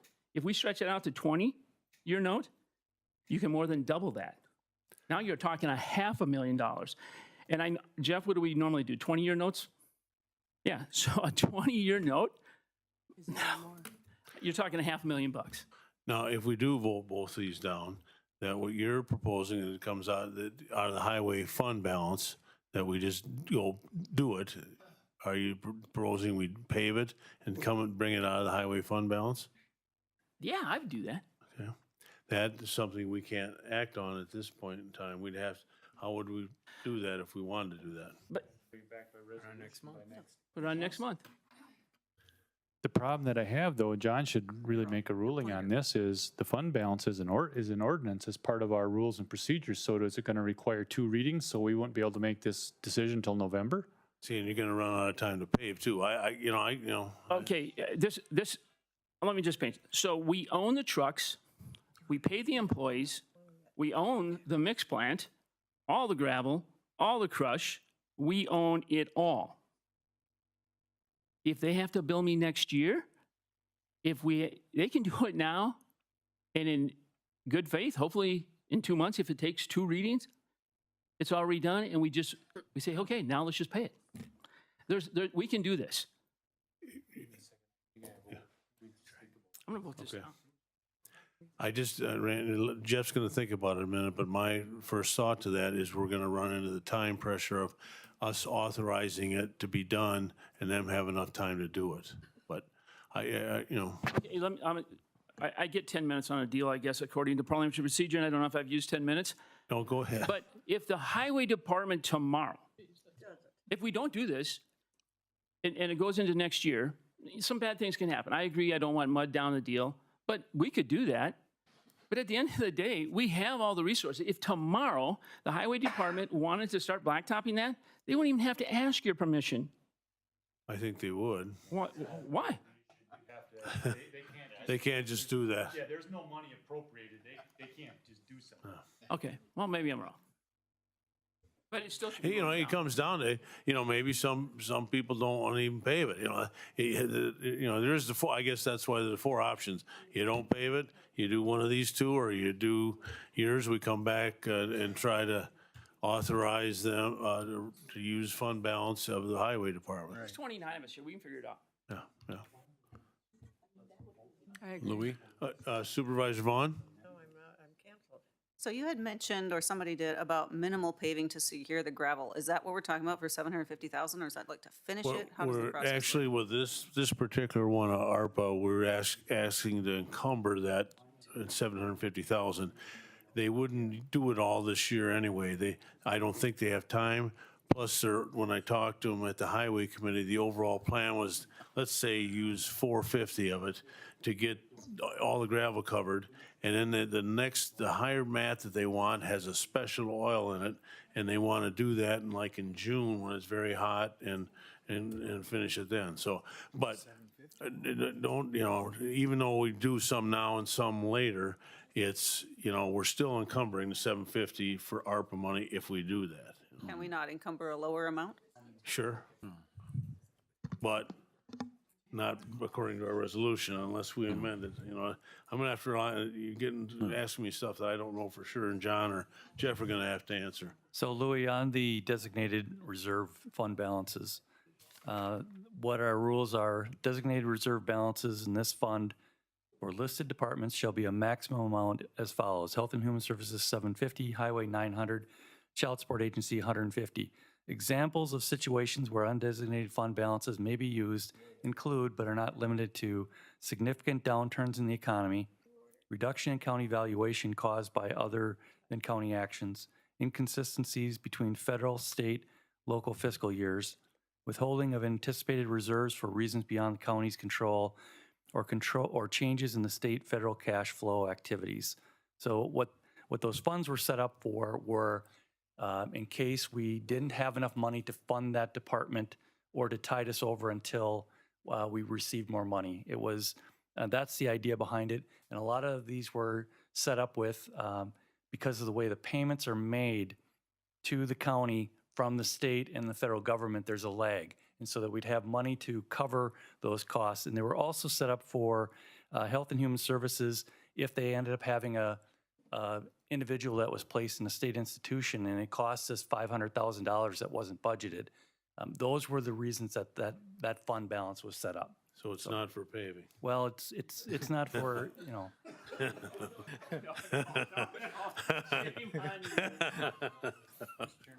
All right, Jeff, go ahead. All right, here's my shot at trying to get you to the goal line. If you don't mind the financials looking bad at the end of 2023, what you could do, what my recommendation would be, is you vote down using the ARPA money.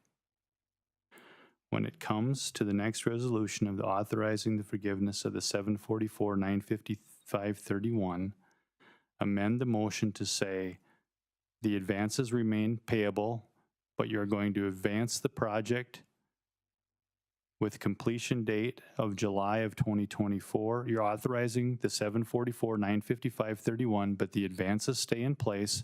You're authorizing to proceed at not to exceed that amount. Nate's already said they would not get it all done this year. He would finish after June 1st of 2024, which means that by doing it that way, it would give it till July of 2024 to figure out how to pay for it. That's the best I can do for In the interim, we have a possibility of getting the unassigned fund balance to 29%, but it'll probably still be at 30 or 31. Well, I'm going to be a pessimist and say it's going to end up at 29, but that gets you to the goal line of A, getting the project approved, a not to exceed amount. It allows Nate to start work. I'm looking at Mac. It allows Nate, I emailed Nate yet tonight. He could get it started. That way you wouldn't be knocking off parts of cement. It gets you to finish. I'm not happy with this, but it gets you to the end line. And you discuss it in July or August of 2024, and it gives me a chance, and I hope I get some straw votes that I get to go talk to Elders tomorrow, and we need to talk about refinancing some of that debt and get some money back in our pocket, because I think I can, I'll try to get you 340 over 20 years. Do the rest of the people want to talk? Supervisor Guselik? So how many other things are we going to have on this project that it's going to come down to the wire, that we have to dip into fund balance, think about ARPA funds before this project gets finished and the taxpayers of Barron County are done paying for that building? That's a nice question. Mac? Just like to say it'd be nice to finish one project and start another project. All been a battle of that. But where we're at, we have to know it's gonna take more than we're at right now. Things trickling in by day that we're Like I said, we're going to probably exceed that 4.6. So yeah, are we going to come back and talk about this again? Yeah. we already know what the payment's gonna cost. It's gonna cost a lot more if we don't do it. And it's got to get done, sometime. Yeah. Supervisor Mosenteen. I've been on the highway for a while, and, everybody, they look and they say, oh, you're a woman, you probably don't know anything anyhow. But anyways, I'm very much for us finishing this blacktop. Get that done, see what can happen in the next time, and and we're not taking any money away from anybody else. Okay, Yes. that's my opinion. Supervisor Taxtell. Yeah, so we're going to drop the fund balance by 744,000. Yes. And you're worried about the AA credit rating. Are we going to be borrowing any money, or is there any effect of, I mean, do we have time on, do we have to worry about that, the fund balance at 31% or whatever, or 29%? No, but I And still think get this this falls done? under reportable condition. When you're going to be taking this much money out of fund balance, I mean, that's a chunk. Yeah, thanks. I agree. There's 10 different criteria for reportable condition. And this, in my opinion, for what it's worth, doing this for 30 years, longer than that, you need to report it to elders tomorrow. And then you need to follow up with, okay, we're going to refinance the acid gas removal system and some of these other things. We're going to look at borrowing out on the open market and get ourselves some wiggle room. And I think they'd look positively on that if, Jeff does what he just said. I think they'd look positively on it, if assuming we're going to get it paved. I think one thing too, may I say just one thing more? Jody makes a really good point here, and that's what we've been committing. Leaving this on the books, I think, is good. It sends a signal, if we do go to a bond rating, that we're not going to let our highway department, Mac, don't get mad at me, but we're not just going to give stuff to them. They gotta make their way pay. And that's a good thing if we go back to the rating agencies. Yeah, we took $750 out of our general fund balance to get this done, but we didn't forgive these notes. And by the way, they're going to pay them, even if they don't pay them back interest, at least we're recouping our money. And by the way, we want to borrow, reduce our interest rate and refill, and then look at some other things. So that's all the things we want to disclose if we go for a rating. And hopefully we can we'll tell them the truth and take your licks and do it. Jeff, I thought though you're gonna drop the ARPA Yes, we dropped- 114, but then you're gonna amend 15, which involves forgiving those. No, we wouldn't forget them. We wouldn't forgive them. We wouldn't forgive the advances.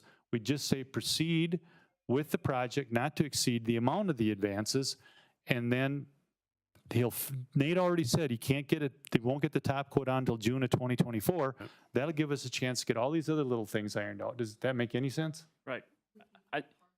Part of it done this year, and finish it next. Right, and I think that's the key in this deal. It's a step. It's not all 750. So when you talk about going, you're right, Gary. You're not going from 33 to 29 right away. Right. You're stepping it down, and you may not even get to 30, depending upon where we are in July. In fact, we might not even get to 31. So this is I like what Jeff is proposing, and I support it. Forgive it later, too. Yep, Supervisor Hanson. I just wanted to know if we'd at least get one vote on there now. Yeah, they're gonna cover all the gravel, right, Mac? Yes. And Jody makes a good point. It's not going to affect the general fund. It's going to affect the highway fund. That's a good point in this. And again, that's where we can, well, I said it. Supervisor Olson. Seems like we might be making this a lot more complicated than we need to be. If we do anything to the remodeling at the campus, we're talking next year, correct? And even with everything that's available in the ARPA money, we don't have enough to do it, correct? Correct. So why not pass this resolution, deal with the blacktopping, and move forward, sort the rest of this out later? I mean, then we don't affect the fund balance, correct? If you use the ARPA funds, yes. No. Well, and if we decide we want to do something different, we can always change it. If we only use 300,000 of it this year and want to do something different with the rest, we can do that. But in the meantime, we avoid all these other issues of having to screw around with the fund balance. Do you agree with that? Yeah, Jody? That's true. Okay. That's a nice way to do it, because if you say we encumber the 750 right now of ARPA funds, we can change that. We'll say we spend 400, 450 of it, that's gone, But it's not, you got to look at the interest, the cost of taking that money. And there is no interest on doing that.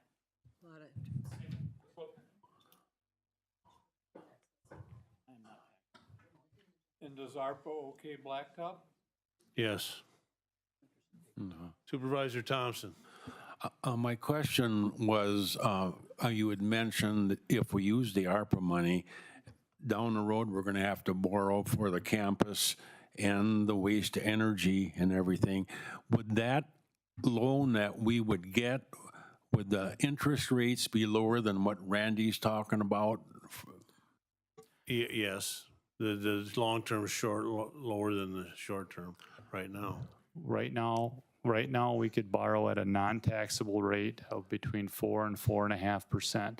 The taxable rate would be somewhere between 4.5 and 5.25, because the waste two plant is considered a utility and is a taxable event. So you'd issue two different bonds, one for the waste to energy plant, one for the other things.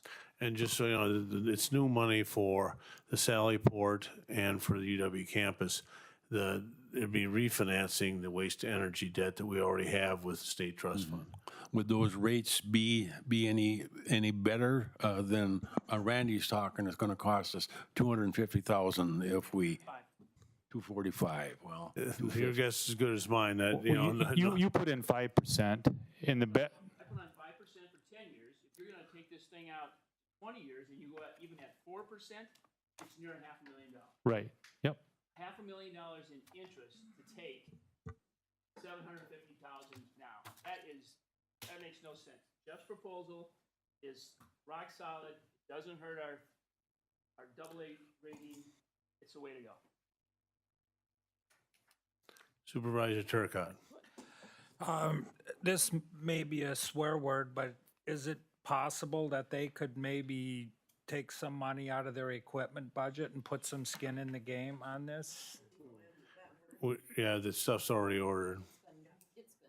Okay. They're getting skin in the game by their capital's going down, by us doing this. Gary? Yeah, does it have to come out of one pot? Can we split the pots?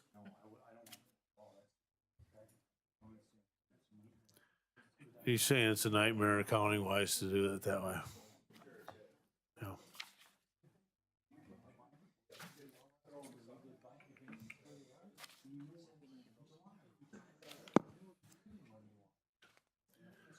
So Jeff, you're kind of recommending not to do the ARPA, right?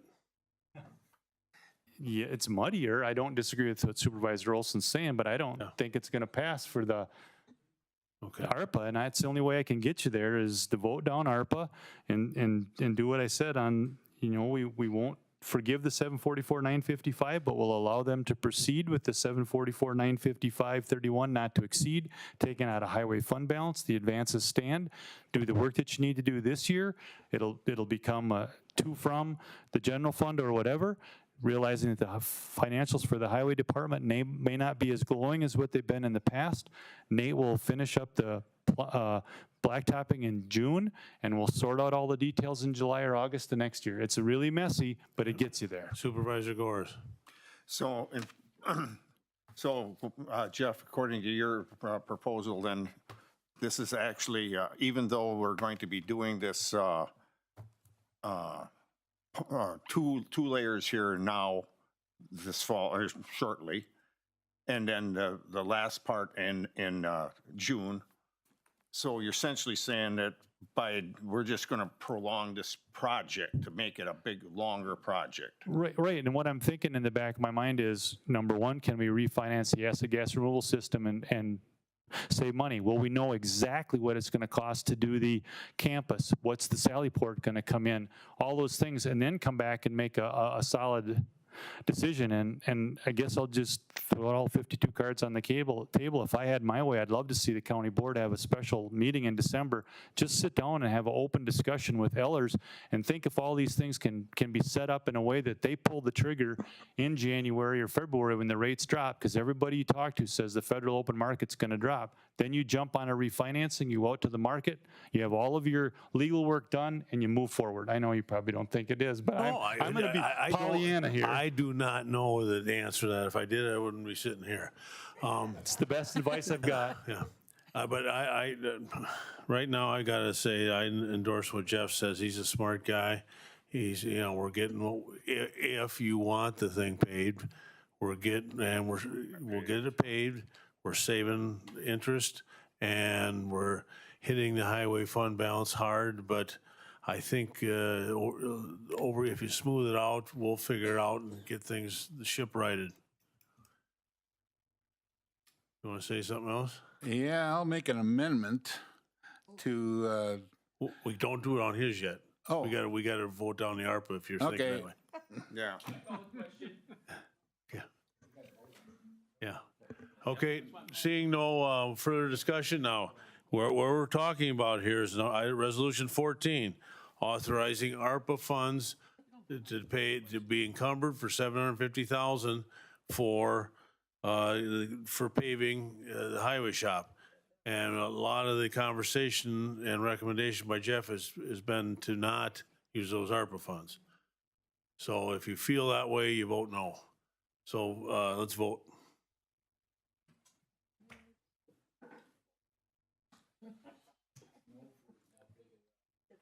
Right, out of ARPA. Okay, we got vote failed on 2/3 vote. We had 1 yes, 27 no, 1 absent.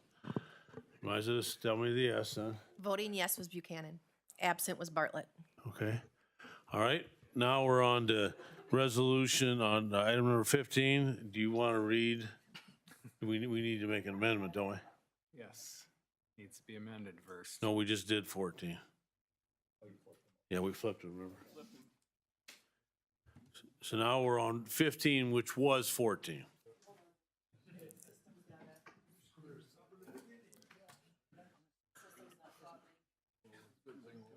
Okay. Thank you, by the way. Thank you. It does it when you do a roll call if you want to.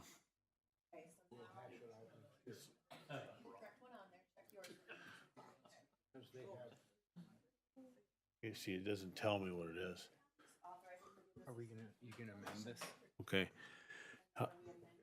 Yeah, how do we do the amendment? Okay, John, I'm doing my best here. You could approve this resolution, but strike lines 29 to 34. And the reason that you do that is it does not make the advances go away, but allows you to proceed under items 36 through 40.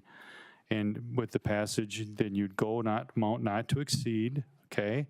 And then, so somebody'd have to make a motion to amend the resolution, striking lines 29 to 34, and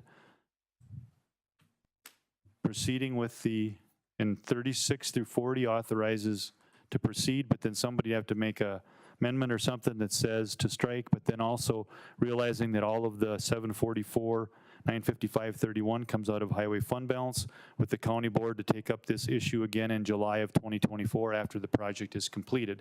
See what that does? You're not going to forgive the debt. You're going to proceed with the project, and after the project's all done, you're going to come back with some way to fund it. Okay, so you're getting rid of 29 through 34, that paragraph. Yes. And what do you want to add? And then just amend the resolution to say, proceed with the project not to exceed 744, 955, 31. And in July or August of 2024, the county board will reconsider how to backfill the fund balance taken out of the highway fund. Yeah, that, yes. You got that, you can give that to Jess, right? Okay, Supervisor Cook, is that your motion? Well, don't you have to, just for parliamentary procedure, we have to use your mic. For parliamentary procedure purposes, we need to get a motion to approve this motion. Resolution. Resolution as it's stated. And then Mr. Taxdahl is going to amend it as to what Jeff said. At least that was your intent. Right. Well, I'd already asked to speak, and I was going to do that. Oh, well, then go ahead. Okay. Well, We'll let you. okay. I'm waiting for him to call on me. So, sorry. Okay, so Supervisor Cook and seconded by Supervisor Gores is to pass the resolution, which was 14, is now 15, as stated here. Is that right, Jeff? Excuse me? we're gonna, Supervisor Cook and Supervisor Gores are recommending item number, was 14 is 15. Yep. Passing it as is there. Correct. Then somebody's going to amend it to strike those lines and We already then, have two All right. people doing it. Yeah, we got to do the first one, or no, we do the amendment. No, the amendment first. So we got an amendment by Supervisor Olson. No, that was the first one. Yeah. That was the original motion.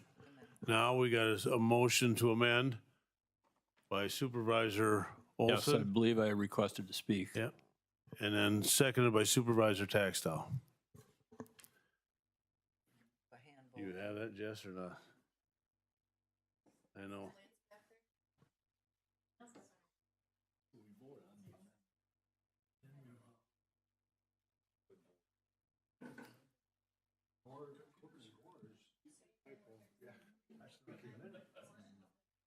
$29 to $34, taking that out.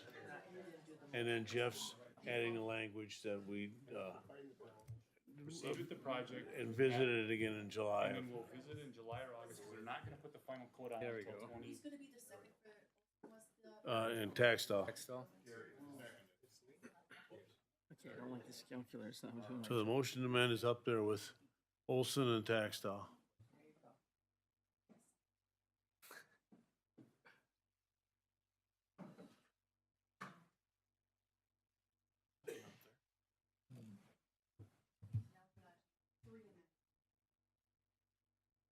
Right.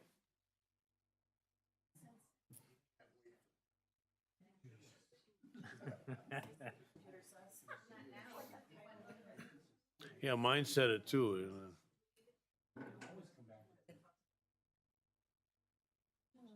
No.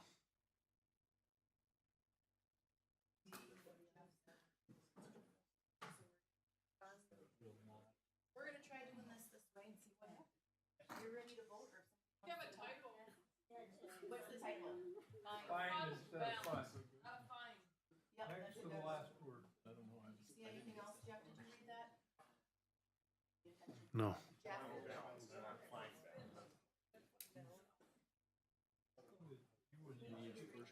There we go. There it is.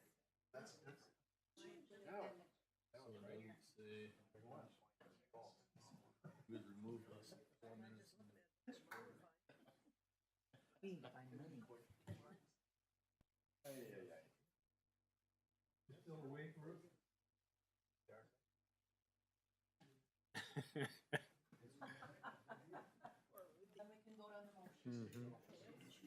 We gotta do the amendment first, see.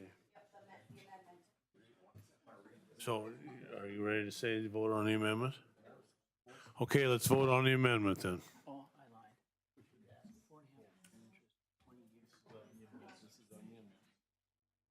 4.5 interest.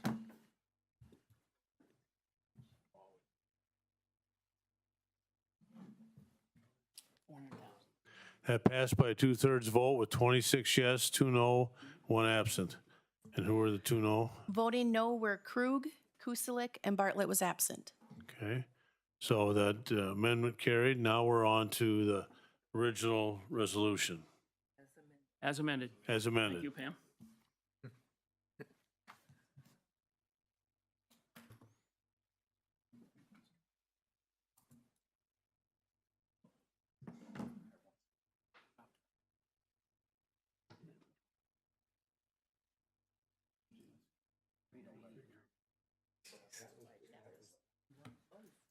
Blacktop 3 parking lots for that.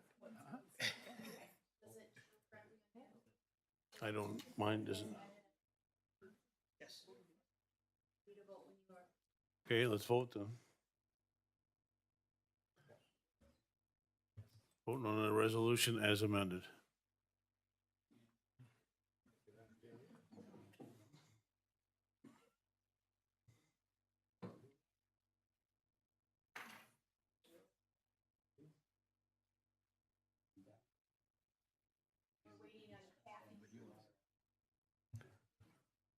Kathy, have you voted yet? There we go. That's exactly.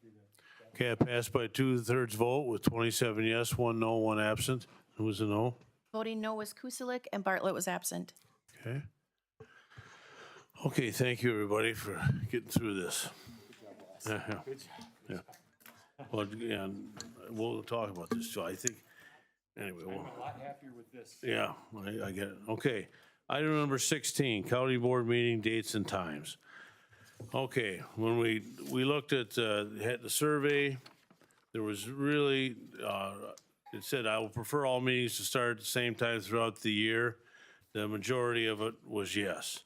I prefer half the meetings to be in the mornings and half to be in the afternoons. The majority was no, they didn't want that. And then the other one was, which would be your preference for the 2024 board meetings? All meetings begin at 9 o'clock was 33.3, with no preference 29.6. So I guess what I'd like to see, let's have a motion to have all the 2024 meetings at 9 a.m. except for the November one, which is by statute at 6 p.m. And then we'll start talking. It doesn't have to be at 6 though, in the April one. Yeah. April's already at 9. Yep. Does it not have to be 6? It could be 9? Could be 9, couldn't it? What the statute requires is that your November meeting be at 9 o'clock. However, you can have one prior to that, and that's what we normally do. So that's why we always have 2 meetings in November. We have the first one about the 6th of the month, and then we have one the normal time at 9 o'clock. Well, we take care of the budget usually at the one that's held at 6 o'clock, the first part of the month, then we don't have to have the second one. So, but we could have that at 9 o'clock is what you're saying? You can. So right now, I'd like to entertain a motion that all the 2000. Okay. Well, I guess it'll still come on here for me, won't it? Okay.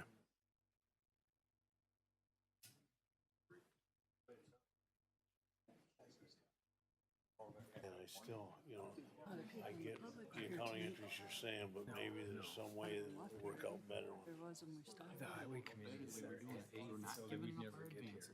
And if the general fund balance ends up really good, then we can forgive the advances with no harm. Plus we'll have the audit report by July or August of next year. Plus we'll know, I think we've still got 200,000 to play with.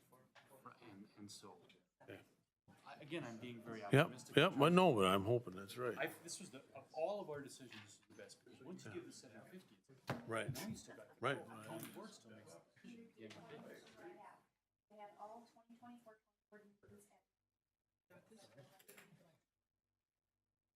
No, all the meetings will be at 9 a.m. Because we set that at 6, now it'd be at 9, because the statutes say the November one and the April one are at 9 already. So could I get a motion to have all the 2024 meetings start at 9 a.m.? Motion by Supervisor Hanson, second by Supervisor Gores. Now let's discuss that if somebody wants to. Supervisor Guselak. I think for our constituents and for the group that wants to serve on the county board, this is the wrong decision. I think it makes it difficult for people to get here if they're working. I think it makes it difficult for people that are young and in a career to actually be able to serve on the county board and serve their county. I also think that the argument with department heads making it easier for them, I think the county uses flex time. We do people that work from home that are supervisors. There's no reason why we can't do some flex time for our department heads if they need to be here at night or late afternoon for meetings. And the way I would answer that, if you can't make a 9 o'clock board meeting, what are you going to do when the other committee meetings are there? And as far as the public, I think they should be going to their supervisor first, to Jeff second, to the chairperson third, and to the full board the fourth time. So that's how I would answer that. Supervisor Taxtall. Well, I can concur with her on, you're not going to get any younger people in here if you have all the board meetings at 9 o'clock. I'm not even up at 9 o'clock, so. What are you gonna do with all the other meetings, you know, exec at 8, you know?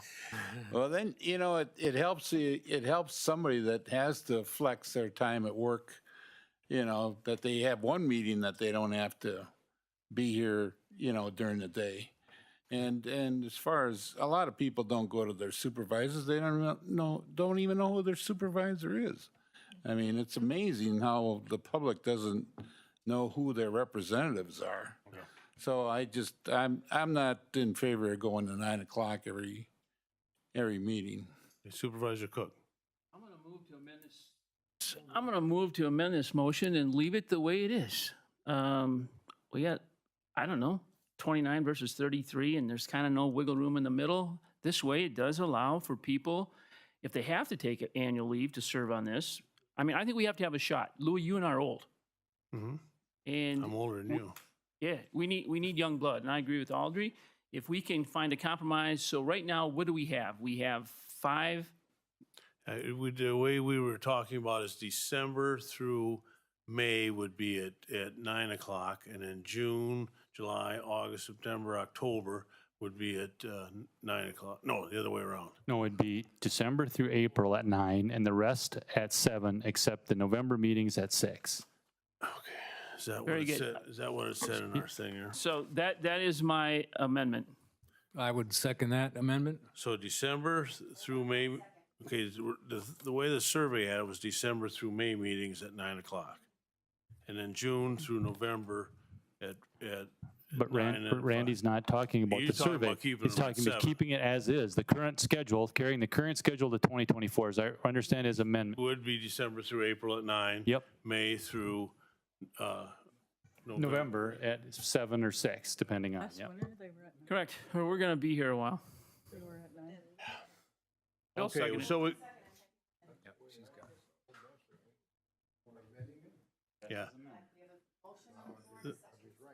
The motion to amend is to keep it like it is, so that December through April are at 9 AM, May through October are at 7 PM, and November's hybrid. It's actually 6 o'clock first and then 9 o'clock the next one if we need it. So that's the motion to amend, and then we got a second. So, you ready to vote?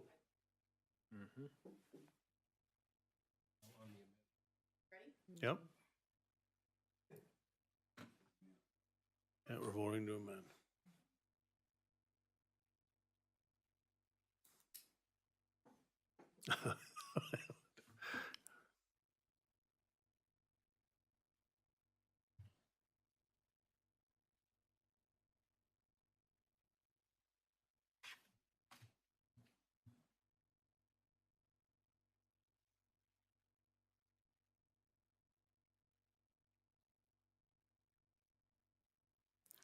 Okay, so it passed by a majority to amend. We'll keep 23 yes, 5 no, 1 absent. Until the 5 no. Voting no were Fall, Newman, Oki, Olson, Rogers, and Bartlett was absent. Okay, so we're gonna keep it like it is. Oh, yeah, now we gotta, yeah, Down the original. yeah. No, no, it's as amended, yeah. If you say yes again, you're getting it as amended.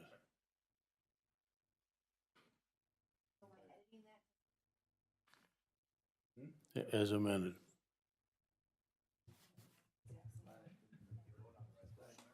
As amended.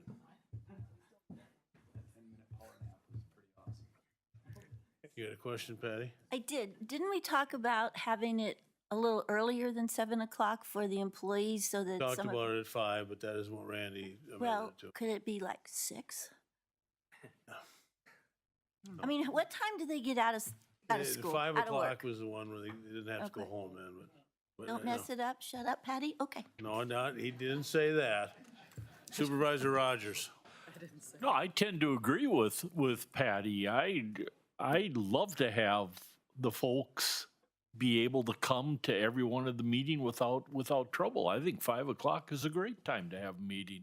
The employees, we're not putting them out terribly much, assuming they're done at 4:30, you know, they can blow a half hour doing whatever they want.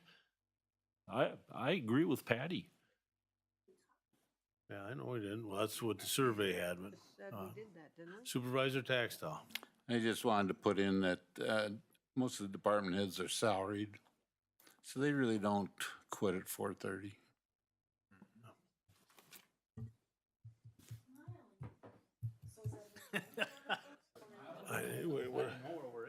Well, can Doing the Patty same and as we Bob did make an before, right? motion to amend that? Like that. I didn't hear that, boss. We're at the main motion right now. Right. The main I call motion the as question. amended, right now is what's on the floor. There, so they gotta vote it up or down. The main motion as amended's gotta be voted up or down. Yes. Unless it gets amended again. I mean, What are we arguing now? They want to change it. I call the question. Yeah, I know. Gary? Okay. Okay. Bob? Yeah, I will make a motion to amend. The amendment. Amend the main motion again for a 5 o'clock. For a 5 o'clock meeting year round. And let's see if it flies. So you're not going 9 and 5, you're going all 5s. I'm going 5. is that with the exception of our April meeting, obviously? Yeah, that has to be with the exception of the April and November. Is that a second, Patty? Yeah, absolutely. Except for those times that are mandated by statute. Just to get our eyes on He needs a second. You got a motion, you gotta have a second. Bill, you want to say something? Just to get our eyes on Compromise.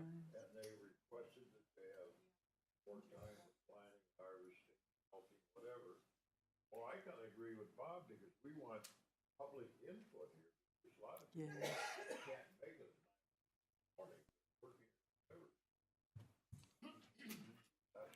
it. Did Roberts second it? Okay, there's been a motion to amend this by Supervisor Rogers, seconded by Supervisor McRoberts, to have all the meetings be at 5 o'clock, and except for April, which has to be at 9, and the November 2nd one has to be at 9.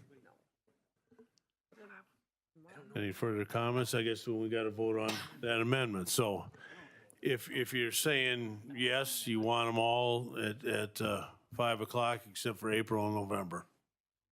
5 o'clock in the summer? Oh, no. I'm going no.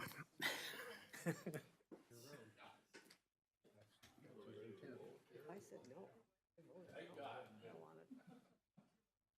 You know, if you would have stuck with 7 o'clock, changing the 7s to 5, I would agree with them. I'm tired. It's meal time for me. It's done. Okay, it failed on a majority vote. 13 were yes that wanted to change it, that go along with the amendment. 15 no and 1 absent. Yeah, we don't have to read those no's, do we? It's tied. Just so you know, I voted yes, so.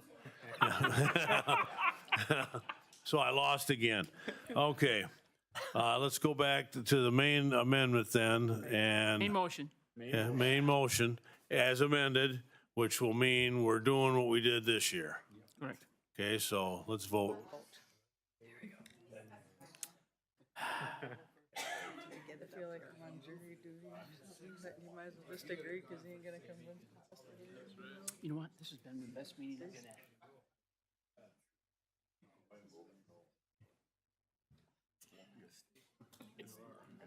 Coming. Okay, we're ready to vote. Go, yes. Yes means you're doing what we did this year.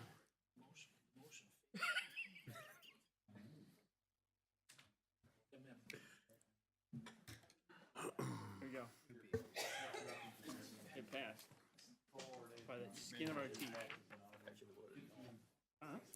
Okay, 25 yes, 3 no, 1 absent. Over to 3 no. The 3 no were Newman, Rogers, Schradel, and Bartlett is absent. Okay. All right, where the heck are we? Enough of that. Okay, the ARPA expenses, yeah, there was a list that Jody had in there. We got $1 million, less than 91,000 that we authorized tonight. Number 18, report from the administrator. Make this really short. We talked about the library board compensation and makeup. I'm working on that. The executive committee authorized Brent or Andy to travel to Georgia and look at the acid gas removal system. They want to do some measurements before it's shipped up here because it will be bolted in place. Supervisor Buchanan has my respect and admonition for his extra work that he's been working on the highway facility, and he was voted by the executive committee with himself abstaining to receive a few extra per diems, and he's worth every penny we're paying him. Jody, Matt, and Lance were given an opportunity to carry over some comp and vacation because of all the extra hours that they're putting in on out at the highway facility, and we changed the executive meeting date to October 27th at 8 a.m., which where it should have been in the first place, because we meet before the budget hearing in case there's last minute things that need changes. That's all that I have. I have no appointments. Okay, claims, petitions, and correspondence? Nothing to present at this time. Bill? Yeah, Jeff, could you follow up on that library study that you talked about? In what way? To figure out how we don't have to pay that much money? Well, you don't have to pay it. You just vote that you're only going to give them their 70% when we get to the budget hearing in November. So we can- You're gonna go, it should be brought up at executive in our next meeting, right? Because that's gonna, we recommend that to the. Talk to your man on your right. Okay, thank you. And I am taking this, by the way, I've already, a long time ago when this all went down, I scheduled a meeting with WCA, and I don't even think they're aware of what this is. Because when I asked them, they were like, wait a minute, we want to talk to you. So I think it begins with legislation. This, to me, is really wrong. Yeah. Okay, Oh, I think I'm gonna run for the. any suggestions, future items? Yes, I'd like to record these, please, Jess. The speed limit ordinance on Highway SS north of Chetek needs to be taken up. The heavy trucks resolution, our opposition to that, should be presented. We will present the published budget, and then Tim Deaton will be here for a closed session. We do need a closed session because we're going to be talking about claims, and that's a very important not to have that out in the public. And we'll also be talking about negotiating our stop loss. Okay, nothing further. We're gonna adjourn by unanimous consent. Could we, What? re-look John? at the times? So the proposal is to have all of Highway SS from Chetek to No. Camp? Just from this corporate limits, just up to, I think it's, North of 8 3/4. yeah, north of 8 3/4 at 45 miles an hour. Audrey, Just extend it a Yeah, little ways. yeah, correct. glad you said that, because that's what Okay, I think it's Declares. and by unanimous consent, we're gonna adjourn at 9:12. Thank you. Thank you. having it in the nighttime Sorry, is Patty. bad in the winter. There. Okay. No, And hit the, I don't go out after hit the 4 912. o'clock. 912, Well, that's when it's dark. and then sign up. All right, we're done. Holy moly, I was gonna be out of here an hour and a half ago.